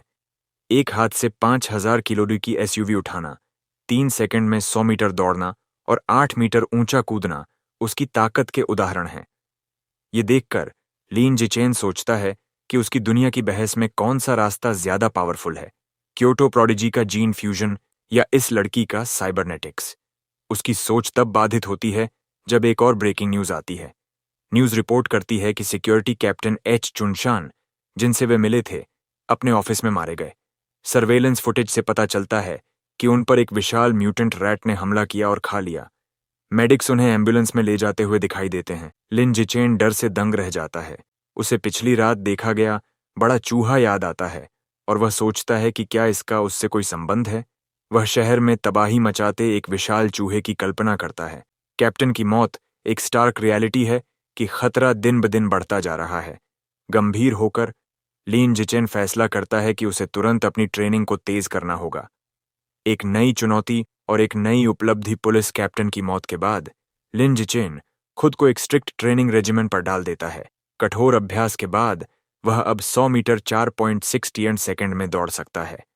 उसकी फिजिकल पावर बहुत बढ़ गई है। उसकी वर्टिकल जंप 22.3 मीटर तक पहुंच गई है और वह एक हाथ से 1200 किलोग्राम तक उठा सकता है। अपनी पर्सनल ट्रेनिंग के अलावा वह अपकमिंग टूर्नामेंट के लिए अपनी ताकत को तेजी से बढ़ाने के लिए स्कूल की मार्शल आर्ट्स टीम के साथ भी अभ्यास करता रहता है। अगली सुबह स्कूल में वह जिम जाता है और उसकी उत्सुक दोस्त शेन नियानहान भी उसके साथ जाती है। रास्ते में गुलाबी बालों वाली एक लड़की लिन जिचेन को गर्मजोशी से ग्रीट करती है और उसे ताज़े दूध की एक बॉटल देती है। वह पोलाइटली मना कर देता है, उसे धन्यवाद देता है और शेन नियानहान के साथ आगे बढ़ जाता है। लड़की थोड़ी निराश होती है। कुछ दूरी से उसका टीममेट हुआंग यंकिंग यह सब देख रहा है। वह गुस्से से अपनी मुट्ठी भींचता है। वह इस बात से अपसेट है कि जिस व्यक्ति ने उसे स्पोर्ट्स मीट में हराया था वह उस लड़की के गिफ्ट को रिजेक्ट कर रहा है जिसे वह पसंद करता है। अपने गुस्से को काबू में न कर पाने पर हुआंग यंकिंग तेजी से उनका रास्ता रोक देता है। वह लिन जिचेन का सामना करता है और उसे उसकी बुरी आदतों और लड़की की भावनाओं को ठेस पहुंचाने के लिए डांटता है। जब लिन जिचेन कामली उसे बताता है कि उसे दूध से एलर्जी है तो हुआंग यंकिंग इस पर विश्वास करने से इनकार कर देता है और उसे झूठा कहता है। गुस्से से भरा हुआ हुआंग यंकिंग लिन जिचेन की तरफ इशारा करता है और उसे स्पार के लिए चुनौती देता है। वह एक शर्त रखता है, अगर वह हारता है तो वह लिन जिचेन को फिर कभी परेशान नहीं करेगा, लेकिन अगर लिन जिचेन हारता है तो उसे दूध की पूरी बॉटल पीनी होगी। जैसे ही यह चुनौती दी जाती है एक नया सिस्टम नोटिफिकेशन दिखाई देता है। एक नया अचीवमेंट मिशन शुरू हो गया है। Survival of the fittest biological trait के लिए फॉर्मल कॉम्पिटिशन्स में 8000 अलग अलग ओपोनेंट्स को हराना। लिन जिचेन के चेहरे पर एक मिस्चिवस मुस्कान फैल जाती है। ये वही मौका था जिसका वह इंतजार कर रहा था। उसके चारों ओर एक पावरफुल पर्पल ऑरा फैल जाती है। वह चुनौती स्वीकार कर लेता है। अपनी आंखों में दृढ़ संकल्प के साथ वह स्पार के लिए हाँ कह देता है।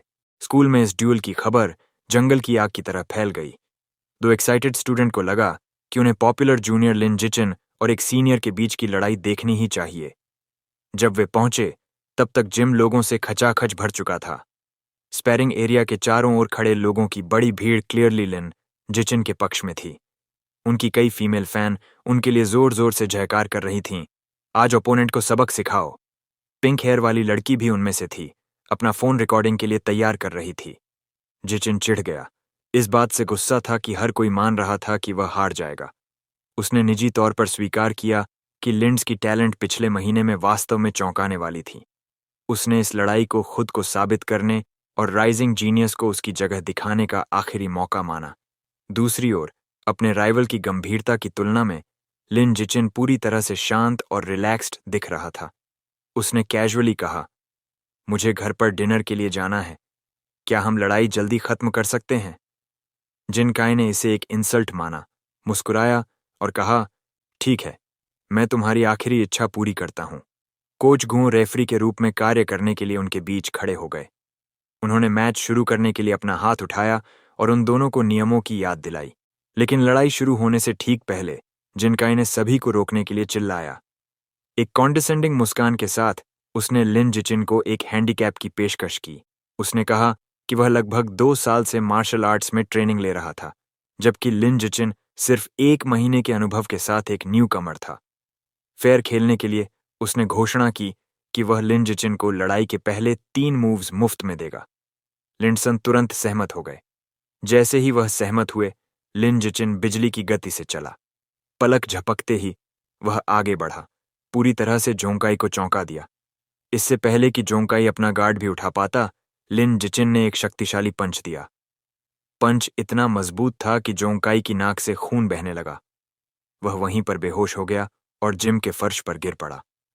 पूरा जिम एक पल के लिए शांत हो गया। कोच घुओं ने अविश्वास में पलक झपकाई। उनका मुंह खुला रह गया। वह चिल्लाए, लड़ाई एक ही पंच में खत्म हो गई। मार्शल आर्ट्स टीम के अन्य सदस्य और भीड़ सभी हैरान थे। उन्हें परिणाम असंभव लग रहा था। क्या द्वंद्व सच में 1 सेकंड में खत्म हो गया? फिर अचानक जीत की एक चीरिंग पूरे जिम में गूंज उठी। शेन किंगहान ने अपनी मुट्ठी हवा में उठाई। लिन जिचिन की जीत के लिए जोश से चीरिंग कर रही थी। गुलाबी बालों वाली सहित अन्य लड़कियां ये चिल्लाने लगीं कि वह कितना अमेजिंग था। अपने हारे हुए प्रतिद्वंद्वी के ऊपर खड़े होकर लिन जिचिन को सिस्टम से एक नोटिफिकेशन मिला। उसने सीखा कि एक प्रतिद्वंद्वी को हराकर और विपरीत लिंग का स्नेह अर्जित करके उसने प्रायोरिटी मेटिंग राइट्स प्राप्त कर लिए थे। सबसे बड़ा लाभ यह था कि उसकी नई मिशन प्रोग्रेस अब 1 in 1000 थी। उसने सोचा कि नेचुरल सिलेक्शन एट्रीब्यूट को अनलॉक करने के लिए उसे अभी भी एक लंबा रास्ता तय करना था। अपनी प्रोग्रेस को तेज करने के लिए उसने मार्शल आर्ट्स टीम के बाकी डरे हुए सदस्यों को देखा। एक दोस्ताना लेकिन थोड़ा डरावनी मुस्कान के साथ उसने सुझाव दिया, लगता है कि सभी को स्पार करना चाहिए। टीम के सभी सदस्य डर से लाइफलेस दिख रहे थे। एक ने कहा कि यह स्कूल से छुट्टी थी, दूसरे ने कहा कि उनकी मां डिनर के लिए उनका इंतजार कर रही थी। बाकी ने अचानक बीमार होने के बहाने बनाना शुरू कर दिया। लेकिन इससे पहले कि वे भाग पाते, जोंग काई घुटनों के बल बैठ गया और अपना साहस जुटाया। उसने अपनी हार स्वीकार करने से इनकार कर दिया और गुस्से में लिन जिचिन पर चीटिंग का आरोप लगाया और रिंग में उसे हराने की धमकी दी। कोच घुओं ने बीच में आकर झोंकाई से कहा कि वह अपनी हार को एक आदमी की तरह स्वीकार करे। फिर कोच घुओं को आश्चर्य हुआ कि क्या वह पंच सिर्फ एक फ्लूक था। इसका परीक्षण करने के लिए उन्होंने इसे एक अन्य टीम मेंबर शाउलजी पर आजमाने का फैसला किया। अपना नाम सुनकर एक स्पाइकी हेयर्ड लड़का डर से जम गया। उसने शायद फाइटिंग स्टैंस ले ली थी, लेकिन उसके चेहरे पर डर साफ दिख रहा था। प्लीज लिन जिचिन, मेरे चेहरे पर मत मारो। 10 मिनट बाद दृश्य साफ था। मार्शल आर्ट्स टीम के कई सदस्य जिम के फर्श पर बेहोश पड़े थे। लिन जिचिन उनके ऊपर खड़ा था। सोच रहा था कि उसने जानबूझकर ज्यादा जोर से हमला नहीं किया था, बस एक हल्की सी पिटाई की थी। लेकिन जब उसने अपने सिस्टम की दोबारा जांच की तो वह निराश। आगामी टूर्नामेंट एक ही बार में कई ऑफिशियल ओपोनेंट्स के खिलाफ लड़ने का सही अवसर है। अब वह दृढ़ था कि जैसे ही वह उन्हें एक ऑफिशियल कंपटीशन में हराएगा, हर जीत उसकी प्रोग्रेस में शामिल हो जाएगी। तभी हारे हुए जिचिन की आवाज सुनाई दी। होश में आकर जिचिन खड़ा हो गया। उसने लिन जिचिन की ओर इशारा किया और बहुत ही अजीब और ओवर ड्रामेटिक तरीके से अपनी हार स्वीकार की। उसके अजीब शब्दों ने शेन किंगहान, कोच घुओं और खुद लिन जिचिन को हैरान और कंफ्यूज्ड कर दिया। जैसे ही द्वंद्व समाप्त हुआ, अन्य दर्शक और कोच जल्दी से चले गए। जोंकाई को अकेला छोड़ गए, जो शिकायत कर रहा था कि उन्होंने उसका पूरा स्पीच नहीं सुना था। इस दुनिया में हर हाई स्कूल स्टूडेंट को मार्शल आर्ट्स या एकेडमिक्स के बीच चुनाव करना होता है। दुनिया के खतरों को देखते हुए मार्शल आर्ट्स क्लास को अधिक प्रेस्टिजियस माना जाता है। पीछे न रहने के लिए शेन किंगहान भी मार्शल आर्ट्स क्लास में शामिल होने का फैसला करती है और लिन जिचिन के साथ रिगरस ट्रेनिंग शुरू करती है। उनका डेली प्रैक्टिस काफी इंटेंस हो जाता है। 300 मीटर दौड़ के बाद 1 घंटे का hand to hand combat practice, फिर ताकत बनाने के लिए सिटअप्स और पुशअप्स। हर सेशन के अंत में लिन जिचिन मसल टेंशन को कम करने के लिए शेन किंगहान को मसाज देता है। बेशक लिन जिचिन अपने स्वयं के ट्रेनिंग की भी उपेक्षा नहीं करता है। वह हर दिन खुद को सीमा तक धकेलता है। उसका लक्ष्य टूर्नामेंट जीतना और नेचुरल सिलेक्शन एट्रीब्यूट को जल्दी से अनलॉक करना है। 1 महीने बाद उनकी सारी कड़ी मेहनत की रियल टेस्ट आ रही है। रीजनल मार्शल आर्ट्स टूर्नामेंट का दिन आ गया है और एक दृढ़ लिन जिचिन कंपटीशन के लिए पूरी तरह से तैयार है। टूर्नामेंट एक विशाल सिटी जिम्नेजियम में आयोजित किया गया था, जहां एक विशाल भीड़ सेंट्रल फाइटिंग रिंग के चारों ओर जमा थी। वेटिंग एरिया में माहौल तनावपूर्ण था। कोच घुओं घबराहट में रोस्टर को देख रहे थे, शिकायत कर रहे थे कि उनके स्कूल शंघाई हाई को सबसे मजबूत टीम शंघाई नंबर 1 हाई के खिलाफ मिलाया गया था। एक अन्य टीम मेंबर ने तनाव बढ़ा दिया, यह कहते हुए कि उनकी अपोजिंग टीम में एक फाइटर था जो 100 मीटर दौड़ 9 सेकंड से कम में दौड़ सकता था। यह सुनकर सभी को लगा कि वे हार जाएंगे। टीम का मनोबल टूटता देख लिनसियान ने काल्मली अपना हाथ उठाया और कहा कि वह पहले लड़ेगा। कोच घुओं अभी भी चिंतित थे, लेकिन अपने सबसे विश्वसनीय प्लेयर को अरीना में प्रवेश करने देने के लिए सहमत हो गए।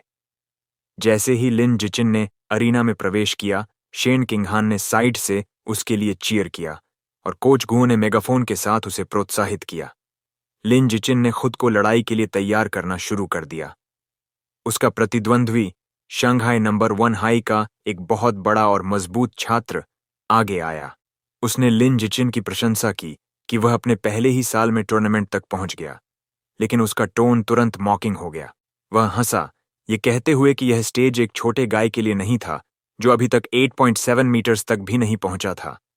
अपनी मसल्स दिखाते हुए उसने लिंसियान को हाइट और स्ट्रेंथ के बीच रियल डिफरेंस दिखाने का वादा किया। रेफरी ने सिग्नल दिया और मैच शुरू हो गया। बड़ा प्रतिद्वंद्वी तेजी से आगे बढ़ा और एक शक्तिशाली पंच दिया, लेकिन सभी के आश्चर्य के लिए लिन जिचिन पीछे नहीं हटा। उसने आसानी से ब्लो को पैरी किया और तुरंत प्रतिद्वंद्वी की छाती पर एक डायरेक्ट पंच दिया। इम्पैक्ट विनाशकारी था। बल इतना मजबूत था कि विशाल छात्र अरीना में उड़ गया और बेहोश हो गया। अनाउंसर कुछ पलों के लिए स्तब्ध रह गया। फिर वह लिन जिचिन की जीत के बारे में हकलाया। साइड लाइन्स पर शेन किंगहान खुशी से कूद पड़ी और कहा कि उसका शौचन अमेजिंग था। शंघाई हाई टीम के बाकी लोग भी जश्न मना रहे थे। उन्होंने कोच गुओं को घेर लिया, ये चिल्लाते हुए कि लिन जिचिन वास्तव में अमेजिंग था और प्रतिद्वंद्वी की ताकत का मजाक उड़ाते हुए उसे डेड मसल्स कहा। इस बीच दूसरी तरफ शंघाई नंबर 1 हाई का कोच गुस्से से भर गया था। उसने अपने हारे हुए छात्र को डांटा, ये कहते हुए कि उसने बिना सोचे समझे हमला किया और अपने फुटवर्क का उपयोग नहीं किया। रिंग में वापस लिन जिचिन को एक सिस्टम नोटिफिकेशन मिला जिसमें पुष्टि की गई थी कि उसने एक और टूर्नामेंट राइवल को हरा दिया था। उसकी रैंक बढ़ गई थी और उसकी एलिमिनेशन काउंट 1 आउट ऑफ 1000 तक पहुंच गई थी। उसने खुद से एक संतुष्ट मुट्ठी के साथ सोचा कि आगे बढ़ने के लिए उसे इसी तरह के मैच की जरूरत थी। विरोधी कोच इसे रोकने के इरादे से अपने अगले फाइटर को बुलाया। चेन फोंग नाम का एक लड़का, और उसे पहले साल के छात्र को जितनी जल्दी हो सके कुचलने के लिए सख्त आदेश दिए। चेन फोंग ने कामली सहमति व्यक्त की। वह मंच पर चढ़ा और एक रेडी स्टैंस जो पिछले फाइटर की तुलना में बहुत अधिक कंपोज्ड लग रहा था। अनाउंसर ने दूसरे ड्यूअल की शुरुआत का सिग्नल दिया। चेन फोंग ने तुरंत अपनी एक्सेलेंट टेक्निक दिखाई, इनक्रेडिबल स्पीड से चलते हुए, और एक कंटिन्यूअस असॉल्ट शुरू किया। लिन जिचेन ने इस ऑनस्लॉट का काल्मली सामना किया और सिर्फ एक हाथ से एक पावरफुल किक को ब्लॉक कर दिया, लेकिन उसके ब्लॉक का बल इतना महान था कि चेन फोंग हवा में अनियंत्रित रूप से घूम गया, सीधे अरीना के फर्श पर गिर गया और बेहोश हो गया। मेडिक्स तुरंत स्ट्रेचर के साथ आए और चेन फोंग को दूर ले गए, ये कहते हुए कि उसे हेड स्कैन की जरूरत थी। भीड़ स्तब्ध रह गई। लोग एक दूसरे से बड़बड़ाने लगे, ये सोचते हुए कि अभी क्या हुआ, और यह अनुमान लगाते हुए कि शंघाई हाई का यह छात्र शायद बहुत लकी था। कुछ एंग्री स्पेक्टेटर्स चिल्लाए कि टूर्नामेंट में रिगिंग हुई थी और रिफंड की मांग की, लेकिन शंघाई नंबर 1 हाई का कोच सच्चाई समझ गया था। डिस्पेयर में अपने सिर पर हाथ रखकर बैठे हुए उसे धीरे धीरे एहसास हुआ कि यह लक नहीं था। शंघाई हाई का यह पहले साल का छात्र एक ट्रूली अमेजिंग फाइटर था। वेटिंग एरिया में वापस कोच एक नई स्ट्रेटजी के साथ उन्होंने अपने अगले फाइटर गफ्फे नाम के एक स्पाइकी हेयर्ड लड़के को बुलाया और उसे पूरी तरह से डिफेंस पर ध्यान केंद्रित करने के लिए सख्त आदेश दिए। चेतावनी दी कि एक और हार के लिए कोई जगह नहीं थी, लेकिन गफ्फे आत्मविश्वास से भरा था। उसने काल्मली अपने कोच से कहा कि चिंता न करें, कि वह निश्चित रूप से जीतेगा। जैसे ही वह रिंग की ओर चला, गफ्फे ने मानसिक रूप से लीन की जीत को डिसमिस कर दिया। उसे विश्वास था कि उसका प्रतिद्वंद्वी वास्तव में मजबूत नहीं था और अब तक केवल ट्रिक्स से जीता था। अपनी superior speed 100 metre dash 9 second से कम में और अधिक अनुभव पर भरोसा करते हुए उसे यकीन था कि वह हार नहीं सकता था। भीड़ में एक हंगामा हुआ। दर्शक गफ्फे की रेप्यूटेशन पर चर्चा कर रहे थे और उसकी गति से अमेज्ड थे। भीड़ में किसी ने कहा कि उसके पिता एक जीन फ्यूजन यूजर थे। यही वजह थी कि उसकी एबिलिटीज इतनी एनहांस्ड थीं। सभी को लगा कि लिन जिचिन का अमेजिंग रन यहीं खत्म होने वाला था, लेकिन साथ ही सभी ने उसकी पोटेंशियल को भी स्वीकार किया। अनाउंसर ने ड्यूअल की शुरुआत का सिग्नल दिया। अपने कोच के शब्दों को नजरअंदाज करते हुए गफ्फे तुरंत ऑफेंसिव पर चला गया। उसने लिन जिचिन पर एक शक्तिशाली किक से हमला किया और फिर रैपिड स्ट्राइक्स की बौछार शुरू की। यहीं पर उसने अपनी स्पेशल टेक्निक को अनलीश्ड किया, flowing water shattering rock fist. Coach अपनी सीट से गुस्से में चिल्लाए, अपने छात्र को आदेशों का पालन न करने के लिए डांटा, लेकिन गफे ने डिफेंसिव गार्ड को यूजलेस माना। उसे यकीन था कि उसके जैसा जीनियस को इसकी जरूरत नहीं थी। इस बीच लिन जिचेन ने आसानी से उसके सभी ब्लोज को इवेडेड कर दिया। उसे टेक्निक दिलचस्प लगी और उसने वहीं तय किया कि वह इसे सीखेगा। गफे फ्रस्ट्रेटेड हो गया क्योंकि उसकी कोई भी हिट कनेक्ट नहीं हो रही थी। थककर वह रुक गया और गुस्से में पूछा कि लिन जिचेन उसके हमलों से कैसे बच रहा था। लिन जिचेन ने कामली जवाब दिया, क्या तुम्हारे पास कोई और मूव्स हैं? सीधे तौर पर उसका मजाक उड़ाते हुए। ये सुनकर गफे और भी एनरेज्ड हो गया और डेस्परेशन में पंचेस की एक नई बौछार शुरू की, लेकिन मूव्स वही पुराने और प्रेडिक्टेबल थे। लिन जिचेन ने सोचा, ठीक है, बहुत हो गया ऑब्जर्वेशन, चलो इसे खत्म करते हैं। उसने फाइनल पंच को एफर्टलेसली डॉज किया और गप्पे के मिड सेक्शन पर एक शक्तिशाली किक दी। मैच तुरंत खत्म हो गया। अरीना में भीड़ साइलेंस में स्टन हो गई। फिर साइलेंस शंघाई हाई के समर्थकों की थंडरस चीयर्स से टूट गई। कोच गुओ और शेन किंगहान खुशी से कूद पड़े, ये चिल्लाते हुए कि उनका शाओचेन एक बीस्ट था। सभी ने उसकी तीसरी कंसेक्यूटिव विक्ट्री का जश्न मनाया। टूर्नामेंट के रिमेनिंग राउंड्स भी उतने ही आसान थे। अगले ओपोनेंट्स और भी कमजोर साबित हुए। लीन जिचिन ने एफर्टलेसली हर एक को हराया। अकेले ओपोजिंग टीम के सभी 5 फाइटर्स को नॉकआउट कर दिया। अगले 2 दिनों के लिए भी कहानी वही रही। उसने अपना डोमिनेटिंग परफॉर्मेंस जारी रखा। अकेले 2 और स्कूल्स को नॉकआउट कर दिया। उसके अनबिलीवेबल परफॉर्मेंस के कारण शंघाई हाई ने चैंपियनशिप जीती। टीम ने गर्व से अपने मेडल्स और ट्रॉफी के साथ पोज किया। लेकिन जब लिन जिचिन ने अपने सिस्टम की जांच की तो उसने देखा कि उसकी राइवल काउंट अभी भी सिर्फ 16 आउट ऑफ 1000 थी। वह निराश था। उसे एहसास हुआ कि इस गति से नेचुरल सिलेक्शन एट्रीब्यूट को अनलॉक करने में सालों लग जाएंगे। हालांकि उसकी क्वेस्ट प्रोग्रेस धीमी थी, एक सिल्वर लाइनिंग थी। उसे उम्मीद नहीं थी कि कोच गुओ इतने जेनरस होंगे, लेकिन उसे टूर्नामेंट के प्राइज मनी का अधिकांश हिस्सा मिला, पूरे 2000 यूएन। एकेडमिक कंपटीशन से प्राइज मनी जोड़ने पर अब उसके पास लगभग 300 यूएन थे, लेकिन पैसा ज्यादा समय तक नहीं चला।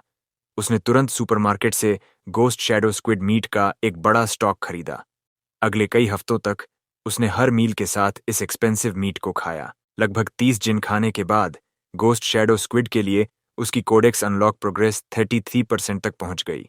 उसकी कंटिन्यूअस ट्रेनिंग और बीस्ट मीट खाने का प्रभाव स्पष्ट था। मिडिल स्कूल के दूसरे साल तक उसने एक ब्रेक थ्रू किया और एक ऑर्डिनरी टियर 3 से टियर 4 तक एडवांस्ड हो गया। उसकी फिजिकल एबिलिटीज अब नई ऊंचाइयों पर पहुंच गई थीं। वह एक हाथ से आसानी से 80-90 kgs उठा सकता था, 5.65 मीटर्स की वर्टिकल जंप लगा सकता था और सिर्फ 4.49 सेकंड्स में 100 मीटर स्प्रिंट पूरा कर सकता था। समय उड़ गया और जल्द ही उसने और शेन किंगहान ने शंघाई के मिडिल स्कूल डिवीजन से ग्रेजुएशन कर ली। लेकिन जब हाई स्कूल एंट्रेंस एग्जाम के रिजल्ट्स आए तो उनके रास्ते अलग होते दिखे। शेन किंगहान अपने कमरे में बैठी रो रही थी, हार्ट ब्रोकन थी। उसने लिन जिचेन से पूछा, क्यों इतनी कड़ी मेहनत के बाद क्या हम एक ही हाई स्कूल में नहीं जा सकते?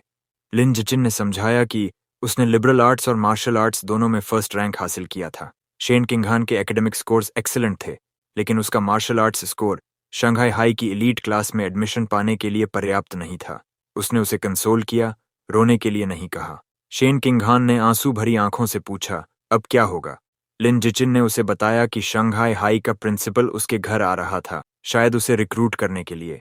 फिर उसने पूछा, क्या तुम मेरे साथ आओगी? शेन किंगहान डिसअपॉइंटेड ने आंसू भरी आंखों से कहा, इसका मुझसे क्या लेना देना है?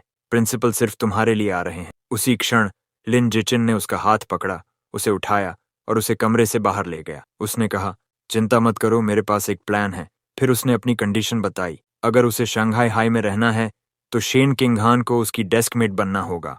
शंघाई हाई के प्रिंसिपल ने लिन जिचिन के घर पर उनसे मिलने का वादा निभाया। उन्होंने लिन जिचिन की मां और शेन किंगहान के साथ मिलकर लिन जिचिन के भविष्य के बारे में घंटों तक बात की। प्रिंसिपल ने बार बार कहा कि वह लिन जिचिन को अपने स्कूल में रखना चाहती हैं। जब मीटिंग खत्म हुई तो प्रिंसिपल जाने के लिए खड़ी हो गईं। एक आखिरी पेशकश के तौर पर उन्होंने लिन जिचिन से कहा कि अगर वह उनके स्कूल में रहने के लिए मान जाता है तो वह उसकी कोई भी एक इच्छा पूरी करेंगी। लिन जिचिन ने इस मौके का फायदा उठाते हुए अपनी शर्त रखी। उसने कहा कि शेन किंगहान को भी उसी क्लास में उसके साथ पढ़ने दिया जाए। प्रिंसिपल ने घबराई हुई शेन किंगहान को देखा और उसका नाम कंफर्म किया। बिना किसी हिचकिचाहट के उन्होंने तुरंत हाँ कह दी।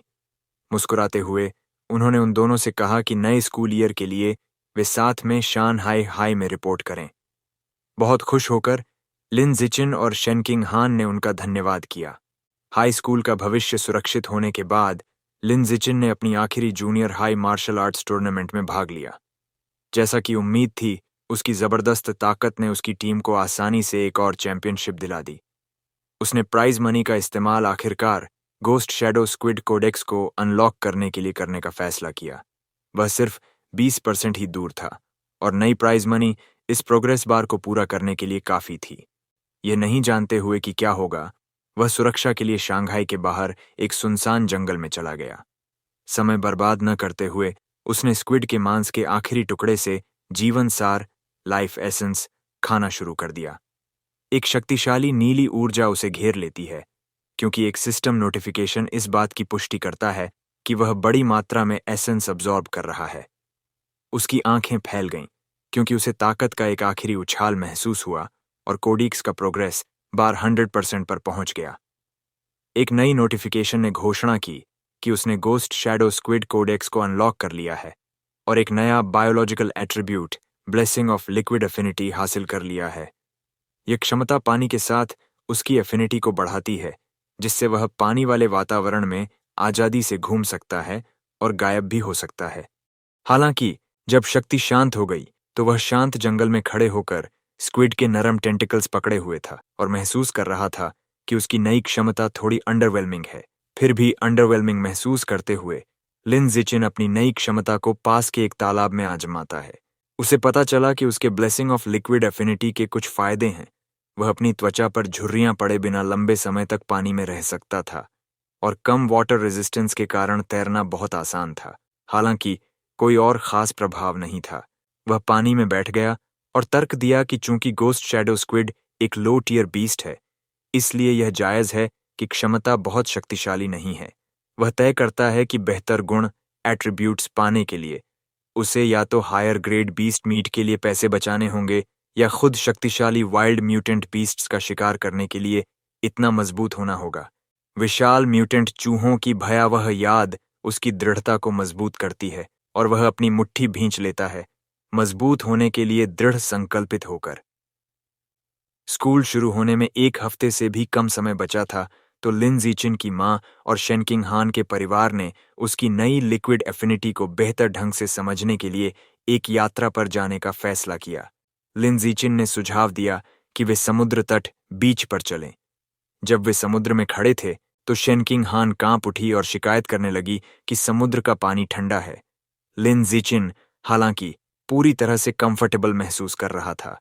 उसने उससे धीरे धीरे पानी में जाने के लिए कहा और फिर अविश्वसनीय गति से पानी में डुबकी लगाकर तैरने लगा। जैसे ही वह तैरता है, उसका सिस्टम उसे तैरने और गोताखोरी के लिए स्टैट पॉइंट्स देता है। किनारे से एक घबराई हुई शेनकिंग हान चिल्लाई और उससे तैरना सिखाने के लिए कहा। लिन जिचिन ने पानी से अपना सिर बाहर निकाला। अचानक उसे याद आया कि उसकी बचपन की दोस्त अभी तक तैरना नहीं जानती है। उसने धैर्यपूर्वक उसे बुनियादी बातें सिखाना शुरू किया। उसकी औसत एथलेटिक प्रतिभा को देखते हुए उसने सोचा कि उसे संघर्ष करना पड़ेगा। हालांकि शेनकिंग हान ने उसे गलत साबित कर दिया। उसने खुशी से कहा कि तैरना आश्चर्यजनक रूप से आसान है और उसने इसे तुरंत सीख लिया, आसानी से गोता लगाते हुए। वह खूबसूरती से तैरती है और सदमे की मुद्रा में सतह पर आती है। बिना किसी निर्देश के वह गोता लगा सकती है। यह देखकर लिन जिचिन सदमे में उसे देखता है, क्योंकि एक अजीब नीली आभा पानी से उसके चारों ओर निकलती हुई प्रतीत होती है। सतह पर आने के बाद उसने उत्साहित होकर उससे कहा कि यह कितना अद्भुत महसूस होता है। वह बताती है कि जहां पानी के नीचे आंखें खोलने से आमतौर पर जलन होती है, उसे कोई डिस्कम्फर्ट महसूस नहीं हुआ। वास्तव में उसे यह शांत और सुखद लगा। उसके शब्दों से लिन जिचिन गहरे विचार में पड़ गया। वह उसे दूर तैरते हुए देखता है, स्थिति को असामान्य पाता है। वह तर्क देता है कि पानी के लिए एक प्राकृतिक प्रतिभा होने पर भी यह संभव नहीं है कि उसने सभी कौशल इतनी जल्दी सीख लिए हों। उसका इतनी तेजी से सीखना सामान्य नहीं था। अचानक उसे एक एहसास हुआ। उसे बेडवेटिंग की उसकी लाइफ लॉन्ग समस्या याद आती है। जब वह घबराई हुई होती है तो उसे आश्चर्य होता है कि क्या यह कमजोरी वास्तव में एक शक्तिशाली जन्मजात जल एफिनिटी का संकेत है जो उसके पास है। यह विचार उसे उत्साहित करता है। उसे यकीन हो जाता है कि उसके पास अपने माता पिता के उपन्यासों के एक पात्र की तरह कोई खास कल्टीवेशन बॉडी हो सकती है। अपने सिद्धांत का परीक्षण करने के लिए वे गोताखोरी जारी रखते हैं। उसका प्रदर्शन उसे और भी चौंका देता है, क्योंकि वे पानी के नीचे की दुनिया का पता लगाते हैं। वह देखता है कि वे 10 मिनट से ज्यादा समय तक अपनी सांस रोक चुके थे। शेनकिंग हान जैसी बिगिनर के लिए यह एक अविश्वसनीय उपलब्धि थी। जब वे तैर रहे थे तो शेनकिंग हान का एक्सप्रेशन अचानक बदल गया। उसके चारों ओर पानी से एक अजीब सी गुनगुनाने वाली आवाज वाइब्रेट होने लगी। दोनों स्रोत का पता लगाने की कोशिश में ऊपर देखते हैं। वे अचानक सतह पर आते हैं और शेनकिंग हान चिल्लाती है, क्योंकि उसके चारों ओर चमकता हुआ नीला पानी घूमता है। बाद में उस रात जब वे समुद्र तट पर टहल रहे थे तो लिन जिचिन ने पूछा कि क्या हुआ था। कांपते हुए उसने समझाया कि पानी के नीचे उसे अपने कान के पास अजीब और डरावनी आवाजें सुनाई दे रही थीं। उसने उसे सांत्वना दी और पूछा कि किस तरह की आवाजें थीं। उसने उसे बताया कि वह भाषा नहीं समझ सकती थी, लेकिन यह एक महिला की आवाज थी जो सतह पर आने तक बिना रुके गूंजती रही। एक डरी हुई शेनकिंग हान को शांत होने में मदद करने के लिए लिन जिचिन उसे वापस अपने होटल के कमरे में ले आया। बाद में वह अजीब महिला की आवाज के बारे में जानकारी के लिए ऑनलाइन खोज करता है, लेकिन उसे कोई नतीजा नहीं मिलता। परेशान और सौ पाने में असमर्थ, वह अपनी बेचैनी भरी ऊर्जा का उपयोग ट्रेनिंग करने के लिए करता है। जैसे ही वह 1000 वेटेड सिटअप्स करता है, उसे शक्ति का अचानक उछाल महसूस होता है। एक सिस्टम नोटिफिकेशन घोषणा करता है कि उसकी कड़ी मेहनत का फल मिला है। वह ऑर्डिनरी टियर 5 पर पहुंच गया है। आश्चर्यचकित लेकिन खुश, वह अपनी नई ताकत पर विचार करता है। उसे एहसास होता है कि टियर 5 पर वह एक पूरी तरह से विकसित विशाल म्यूटेंट चूहे का मुकाबला करने के लिए काफी शक्तिशाली है। उसकी आंखों में एक दृढ़ चमक दिखाई देती है, क्योंकि वह अपनी मुट्ठी भींच लेता है, ये सोचकर कि जानवरों को अपने नंगे हाथों से फाड़ देना अब असंभव नहीं है। अपनी नई सीमाओं को आजमाने के लिए उत्सुक, वह रात में खाली समुद्र तट पर जाता है। स्टैट बूस्ट बहुत ज्यादा है। उसकी 100 मीटर की दौड़ का समय घटकर सिर्फ 3.64 सेकंड हो गया है और उसकी वर्टिकल जंप बढ़कर एक अविश्वसनीय 6.98 मीटर हो गई है। अपनी ताकत का परीक्षण करने के लिए वह पास की एक कार ढूंढता है और पाता है कि अब वह 1600 किलोग्राम के वाहन को एक हाथ से उठा सकता है। इस नई प्रगति के साथ उसका जीवन आगे बढ़ता है। वेकेशन खत्म हो गई और उसने और शेनकिंग हान ने शंघाई हाई में हाई स्कूल शुरू कर दिया। अपने पहले दिन वे क्लास ड्यूटी के लिए जल्दी पहुंचे। 2 नई फीमेल क्लासमेट्स ने उसे तुरंत पहचान लिया और खुशी से फुसफुसाते हुए कहने लगीं कि वह कितना हैंडसम है और वे उसके साथ ड्यूटी पर होकर कितनी लकी हैं।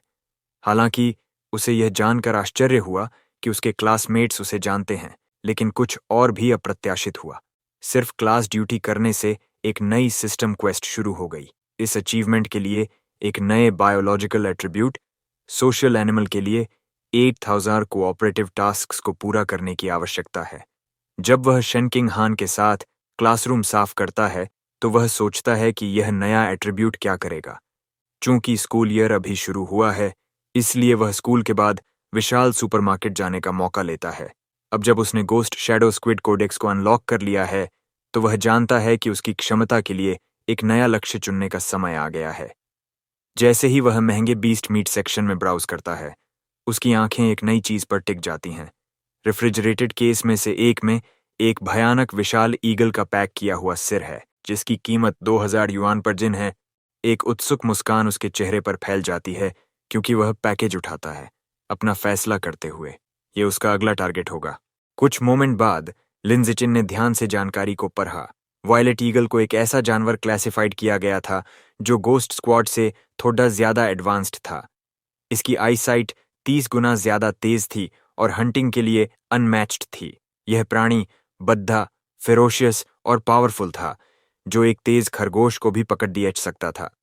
जिचिन ने सोचा कि अगर सिर्फ आईसाइट को ही इतना ज्यादा बढ़ाया जा सके तो किसी व्यक्ति की कॉम्बैट इफेक्टिवनेस बहुत ज्यादा बढ़ जाएगी। उसने सभी ट्रेट्स की तुलना करने के बाद निष्कर्ष निकाला कि वायलेट ईगल का एल्बम अनलॉक करना अनडाउटेडली वर्थ था। कीमत डिसाइडिंग फैक्टर थी। इस क्लास के जानवरों में वायलेट ईगल का मांस दूसरा सबसे सस्ता था, जिसकी कीमत प्रति पाउंड सिर्फ 2000 युआन थी। बिना किसी हिचकिचाहट के जिचिन ने वायलेट ईगल के लाइफ एसेंस को डिवावर करना शुरू कर दिया। तुरंत एक स्क्रीन उसकी आंखों के सामने आ गई। आपने वायलेट ईगल के लाइफ एसेंस को डिवावर कर लिया है। एल्बम की प्रोग्रेस 1% बढ़ गई है। जिचिन ने अपनी आंखें सिकोड़ डीएच लीं, ये कैलकुलेट करते हुए कि 1 पाउंड मांस से प्रोग्रेस सिर्फ 8% बढ़ती है। इसका मतलब है कि मुझे 200 पाउंड से ज्यादा, यानी 2,000 युआन से ज्यादा लगेंगे वायलेट ईगल के एल्बम को पूरी तरह से खोलने के लिए। इस विचार ने उसे डिटर्मिन्ड और थोड़ा टेंस कर दिया। लिन जिचिन ने चुपचाप अपने शरीर में वायलेट ईगल के एसेंस को ऑब्जर्व किया। जैसे ही शक्ति फैली, उसने अपनी मुट्ठियां भींच लीं। लगता है हाई स्कूल में एंट्री के बाद मुझे और भी ज्यादा मेहनत करनी होगी। सिर्फ इनफ मनी बचाकर ही मैं इस एल्बम को पूरा करने की उम्मीद कर सकता हूँ। उसने मन ही मन साई किया। हाई स्कूल के मार्शल आर्ट्स कॉम्पिटिशन्स की प्राइज मनी जूनियर हाई से कहीं ज्यादा थी। समर वेकेशन खत्म हुआ और शांघाई हाई स्कूल ऑफिशियली खुल गया। पहली बार जिचिन ने अपने हाई स्कूल जर्नी का वेट और एक्साइटमेंट महसूस किया। पहले दिन नए सेमेस्टर के होमरूम टीचर क्लासरूम में आए। एक लंबे युवा जिनकी आंखें तेज थीं, उन्होंने शांत होकर अपना इंट्रोडक्शन दिया। नमस्ते, मेरा नाम हान है। मैं आपका मार्शल ट्रेनिंग इंस्ट्रक्टर और आपका होमरूम टीचर भी हूँ। इसके बाद एक और फिगर आई जिसकी आवाज़ स्टेडी थी। मेरा नाम साई युआनफे है और मैं मेडिकल मॉडिफिकेशन कोर्स पढ़ाऊंगा। फिर एक चीयरफुल एक्सप्रेशन के साथ हल्के कपड़ों में एक सुंदर टीचर आगे बढ़ी। वह स्वीटली मुस्कुराई और एक ग्रेसफुल पोज बनाई। नमस्ते, मेरा नाम कुन यूशी है। मेरी स्पेशलिटीज म्यूजिक और पेंटिंग हैं। एक एक करके क्लासमेट्स ने अपना इंट्रोडक्शन दिया। एक पिंक हेयर्ड लड़की कॉन्फिडेंटली खड़ी हुई और ग्रिंड करते हुए बोली, मेरा नाम जांग जाई है। मुझे एनिमे, कॉस्प्ले और स्पोर्ट्स पसंद हैं। एक और लड़का लेजी तरीके से बोला, मेरा नाम पांग है। मैं आमतौर पर घर पर रहता हूँ, गेम्स खेलता हूँ और रेयरली बाहर जाता हूँ। आखिर में शिनकिंग हांग अपनी सीट से उठी। इतने सारे स्टूडेंट्स द्वारा देखे जाने से वह नर्वस हो गई, लेकिन उसने खुद को फोर्स्ड स्माइल दिया। नमस्ते, मेरा नाम शिनकिंग हांग है। मुझे ड्राइंग पसंद है। कृपया भविष्य में मेरा ध्यान रखें।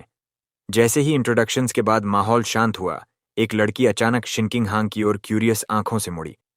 चिंगहांग, क्या तुम मुझे बता सकती हो कि हाई स्कूल एंट्रेंस एग्जाम में तुम्हारे कितने पॉइंट्स आए? उसने एक्साइटेडली पूछा। चिंगहांग एक पल के लिए फ्रीज हो गई। उसने अपनी आवाज धीमी करके आंसर दिया, मेरे 709 पॉइंट्स आए। वह लड़की छूशिन सरप्राइज से अपनी आंखें चौड़ी कर ली। यह अमेजिंग है। तुम्हारे मुझसे 10 से ज्यादा पॉइंट्स ज्यादा हैं। मुझे सिर्फ 698 मिले। उसकी एडमिरेशन जल्दी ही एक और सवाल में बदल गई। तो तुमने फिजिकल टेस्ट में कैसा परफॉर्म किया? ऑनेस्टली मैंने पूरली परफॉर्म किया। मुझे सिर्फ 95 पॉइंट्स मिले, जो एक बैड रिजल्ट लगा। चिंग हांग का दिल कांप गया। 95? ये तो 100 के फुल स्कोर के करीब है। वह टॉप स्टूडेंट है, फिजिकल ट्रेनिंग में भी। उसने एक वीक स्माइल दिया और फुसफुसाया, मैंने एग्जाम में तुम्हारी तरह अच्छा परफॉर्म नहीं किया। अंदर ही अंदर वह बेचैनी से भर गई थी। मेरा फिजिकल टेस्ट स्कोर सिर्फ 79 था। ये टॉप क्लास से 11 पॉइंट्स कम है। मैं इसके बारे में कैसे बात कर सकती हूँ? छूशिन स्पार्कलिंग क्यूरियोसिटी के साथ करीब आई। तुम्हारा स्कोर क्या था? 94? 93? चिंगहांग का चेहरा और भी स्टिफ हो गया। वह लड़की ब्लिंक्ड, स्टिल नॉट गिविंग अप। तो क्या यह 92 था या शायद 90? अचानक लिनजिचिन ने हल्के से अपना सिर डेस्क पर मारा, छूशिन के पास झुककर। उसकी काम वॉइस ने टेंस साइलेंस को काट दिया। क्या मैं तुम्हें वीचैट पर ऐड कर सकता हूँ? छूशिन के गाल तुरंत रेड हो गए। उसने एक सेकंड के लिए हेजिटेट किया, फिर शिली नॉडेड। ओह ऑफ कोर्स, मैं तुम्हें अभी स्कैन करती हूँ। उसका हाथ थोड़ा ट्रेम्बल्ड हुआ जब उसने अपना फोन उठाया। फॉर्चुनेटली उसने मेरी मदद की। अगर वह पूछती रहती तो मुझे पता नहीं था कि कैसे आंसर देना है। ये बहुत एम्बैरेसिंग था। इससे पहले कि मोमेंट सेटल हो पाता, पास में एक और लड़का भी झुक गया। मैं भी तुम्हें ऐड करूंगा, उसने क्विकली स्कैन करते हुए कहा। लिन जिचिन ने अपने फोन पर देखा। कई रिक्वेस्ट एक्सेप्ट करने के बाद उसने कैजुअली 4 मेंबर्स के साथ एक नया वीचैट ग्रुप बनाया। जैसे ही उसने कंफर्म दबाया, एक फेंट नोटिफिकेशन उसकी आंखों के सामने फ्लिकर हुआ। सिस्टम प्रॉम्प्ट, आपने सफलतापूर्वक एक 4% टीम बनाई है जो मल्टीप्लेयर कोलैबोरेशन के क्राइटेरिया को पूरा करती है। कोऑपरेटिव इवेंट्स की कुल संख्या। हांग युआन पढ़ौसी शहर नग्युन से था। उसके एंसेस्टर्स ने जनरेशंस तक मार्शल आर्ट्स स्कूल्स चलाए थे और वह खुद एक मार्शल फैमिली का बेटा था। उसने नाग्युन यूथ मार्शल आर्ट्स कंपटीशन में 8वां स्थान भी जीता था, जिसे उसके फैमिली के लिए एक ग्रेट ऑनर माना जाता था। दूसरा मेंबर चो सी ली चुई फैमिली से बिलोंग करता था। उनके पास एक लार्ज क्लोथिंग बिजनेस था जिसकी डिस्ट्रिक्ट भर में कई ब्रांचेस थीं। वह एक ट्रू रिच यंग लेडी थी जो एक वेल ऑफ बैकग्राउंड से आती थी। लीन जिचिन ने सोचा, मैंने एक्चुअली 2 अच्छे फ्रेंड्स बनाए हैं, हांग युआन और चोसी दोनों टैलेंटेड हैं और रिमार्केबल फैमिलीज से आते हैं। उसी पल शिनकिंग हान और जिचिन ने भी ग्रुप में अपने बारे में बताया। देखते ही देखते वे चारों एक टाइट निट सर्कल बन गए, almost like a small kitten group. हांग युआन क्लोजर आया। उसकी आंखों में एक मिस्चीवस ग्लिंट थी। हे जिचिन, गेस करो कि हमारी क्लास में स्ट्रॉन्गेस्ट पर्सन कौन है। तुम कभी फिगर आउट नहीं कर पाओगे। जिचिन ने अपनी ब्राउज उठाई लेकिन चुप रहा। जब हम कॉन्वर्सेशन को रैप अप करने वाले थे, हांग युआन ने अचानक एक क्यूरियस टॉपिक छेदा। वह मुस्कान के साथ आगे झुकी। मुझे लगता है कि जिचिन सबसे स्ट्रॉन्गेस्ट है। वह हमारे डिस्ट्रिक्ट का हाई स्कूल एंट्रेंस एग्जाम का टॉप स्कोरर था, सो ऑफ कोर्स उसे नंबर 1 होना चाहिए। होली हांग युआन की आंखें सरप्राइज से चौड़ी हो गईं। जिचिन, क्या तुम रियली इतने ऑसम हो? लेकिन डिस्ट्रिक्ट चैंपियन होना अभी भी उससे थोड़ा कम हो सकता है, जो मैं तुम्हें बताने वाला हूं। तुम बिलीव नहीं करोगे, हमारी क्लास में एक्चुअली 2 मॉन्स्टर्स हैं। सभी का अटेंशन उसकी ओर मुड़ गया क्योंकि हांग युआन एक्साइटेडली बोलता रहा। प्रिंसिपल ने उन्हें नंगिन सिटी से रिक्रूट करने के लिए ह्यूज अमाउंट ऑफ मनी खर्च किया। वह लड़का जो लेफ्ट में 3rd रो में विंडो के पास बैठा है, उसका नाम वोंग शूजी है। वह पूरे नंगिन city high school entrance exam का टॉप स्कोरर था। उसकी 100 मीटर स्प्रिंट टाइम सिर्फ 7.98 सेकंड्स है। और यह सब नहीं है, लास्ट रो में फार राइट सीट में बैठे उस बड़े गाय को देखो। उसका नाम लू गैंग है। वह टेरिफाइंग नेचुरल स्ट्रेंथ के साथ पैदा हुआ था। एक हाथ से 300 किलो का बारबेल उठाना उसके लिए कुछ भी नहीं है। इस रेवलेशन से हर कोई स्टन्ड रह गया। शिनकिंग हान की आंखें डिसबिलीव से चौड़ी हो गईं। ओ माय गॉड, ये इनक्रेडिबल है। वे रियली इतने पावरफुल हैं। क्लासरूम का माहौल टेंस हो गया। हर स्टूडेंट अपने नए पीयर्स की स्ट्रेंथ को मेजर कर रहा था। लेकिन तभी बेल फिर से बजी, जो दिन के अगले पार्ट टेक्स्ट बुक्स के डिस्ट्रीब्यूशन का सिग्नल था। 4 मेन कोर्सेज के लिए 4 किताबें डिस्ट्रीब्यूट की गईं। क्योंकि लिन जिचिन ने बचपन में ही उन्हें थरली पढ़ लिया था, उसकी इंटरेस्ट जल्दी ही खत्म हो गई। इसके बजाय उसने एक क्वाइट स्पॉट ढूंढा और फिर से प्रैक्टिस करना शुरू कर दिया।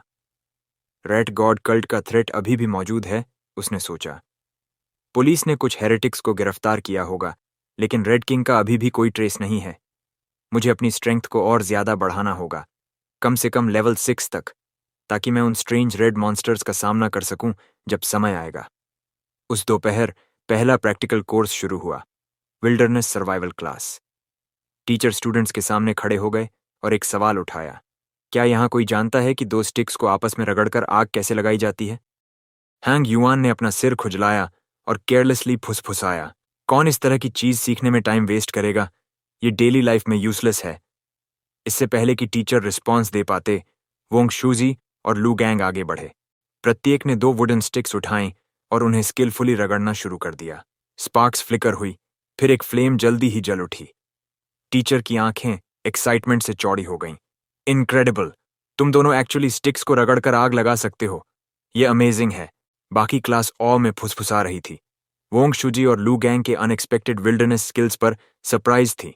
लू गैंग ने कॉन्फिडेंटली रिप्लाई किया, टीचर, जब मैं जूनियर हाई में था, मैंने यह स्किल सीखने के लिए एक समर ट्रेनिंग कोर्स लिया था। फिर सीन लिन जिचिन की ओर शिफ्ट हो गया। नांगिन सिटी के दोनों स्टूडेंट्स द्वारा अपनी एबिलिटीज दिखाने के बाद बाकी क्लास ने अपने आप प्रैक्टिस करना शुरू कर दिया। जिचिन ने चुपचाप अपने डॉन ग्रुप को इकट्ठा किया और उन्हें वुड ड्रिलिंग से आग लगाने की ट्रिक डेमोन्स्ट्रेट की। उसकी काल्म इंस्ट्रक्शंस ने क्विकली अपने टीममेट्स को मेथड समझने में मदद की। अगले दिन टीचर ने एक नया लेसन इंट्रोड्यूस किया। आज मैं तुम्हें एक स्पेशल ब्रीदिंग मेथड सिखाऊंगा। मार्शल आर्ट्स ट्रेनिंग क्लास जल्द ही नांगिन सिटी के 2 स्टूडेंट्स के लिए एक बार फिर से चमकने का स्टेज बन गया। उन्होंने अपने मूवमेंट्स को एग्जैजरेट किया, ब्रीदिंग टेक्निक को इस तरह से परफॉर्म किया कि बाकी स्टूडेंट्स सरप्राइज थे, आधे ऑव में और आधे अम्यूज्ड। जेचिन ने सिर्फ चुपचाप ऑब्जर्व किया। मैंने पहले ही इस नॉलेज में महारत हासिल कर ली है, उसने सोचा, लेकिन अभी के लिए मैं लो प्रोफाइल रखूंगा। समय क्विकली निकल गया। इससे पहले कि उसे एहसास होता, स्कूल शुरू हुए 1 महीने से ज्यादा हो गया था। एक सुबह टीचर ने क्लास को इकट्ठा किया और अनाउंस किया, यह आपके प्रोग्रेस को टेस्ट करने का समय है। हम अब इस पास्ट मंथ में आपके ट्रेनिंग के रिजल्ट्स का इवैल्यूएशन करेंगे। टीचर ने अपने ग्लासेस एडजस्ट किए और अनाउंस्ड किया, इस एग्जाम के लिए मैं रिवॉर्ड्स भी सेट करूंगा। First place prize 999 yuan cash है, सेकंड प्लेस प्राइज 666 युआन है, थर्ड प्लेस प्राइज 333 युआन है। यह सुनकर लिन जिचिन की आंखें फ्लिकर हुईं। एक्चुअली एक प्राइज है और फर्स्ट प्लेस विनर को 999 युआन मिल सकते हैं। ये लगभग आधा पाउंड वायलेट ईगल मीट खरीदने के लिए इनफ है। ऐसे रिवॉर्ड्स के साथ हर कोई नेचुरली अपनी बेस्ट एफर्ट देगा, उसने सोचा। 1 घंटे से ज्यादा के बाद एग्जाम खत्म हो गया। एक और टीचर आगे बढ़े और बोले, स्कूल शुरू हुए 1 महीने से ज्यादा हो गया है। अब समय आ गया है कि आपके प्रोग्रेस को एक बार फिर से टेस्ट किया जाए। कोइंसिडेंटली जीन फ्यूजन और टीचर लू डुरैन दोनों ने स्टूडेंट्स के लिए एग्जाम्स अरेंज किए थे और रिवॉर्ड्स भी एग्जैक्टली सेम सेट किए गए थे। हांग युआन आगे स्लम्प्ड हुआ, अपना सिर डेस्क पर टिकाए हुए। मैं टोटली एग्जॉस्टेड हूं। फाइनली ये खत्म हो गया। पास में एक स्टूडेंट ने धीरे से कर्ज किया। डैम इट, टेस्ट इतना डिफिकल्ट क्यों था? उन्होंने मुझसे एक लेजर कैनन की एनर्जी वेवलेंथ भी पूछी। मैं उसे कैसे रिमेंबर कर सकता हूं? उसे मेमोराइजिंग का क्या पॉइंट है? एक और लड़की ने साई किया। ये सही है, टेस्ट बहुत ज्यादा डिफिकल्ट था और एट द सेम टाइम बहुत बेसिक भी। क्वेश्चंस रिडिकुलस थे। जैसे ही शोर बढ़ा, नंगिन सिटी के 2 टॉप स्टूडेंट्स ने एक बार फिर से एक दूसरे के साथ ब्रैगिंग करना शुरू कर दिया, उनकी वॉइसेस चैटर के ऊपर राइजिंग। वोंग ने पूछा, टेस्ट पेपर वास्तव में काफी डिफिकल्ट था, तुमने कैसा किया? यून ने रिप्लाई किया, मुझे लगता है कि मुझे 95 पॉइंट्स मिल सकते हैं। मुझे बस लास्ट टेस्ट का लास्ट क्वेश्चन नहीं आता। हांग युआन ने उन्हें देखा। उसके चेहरे पर अम्यूजमेंट फ्लिकर हुआ क्योंकि उसकी फिंगर्स डेस्क पर कर्ल्ड थीं। ओ माय गॉड, क्या तुम फिर से इतने रेस्टलेस हो रहे हो? क्या तुम प्रिटेंड करना स्टॉप कर सकते हो? उसने सोचा, आगे बढ़ने के अर्ज से फाइट करते हुए। मैं तुम दोनों को एक लेसन सिखाऊंगा।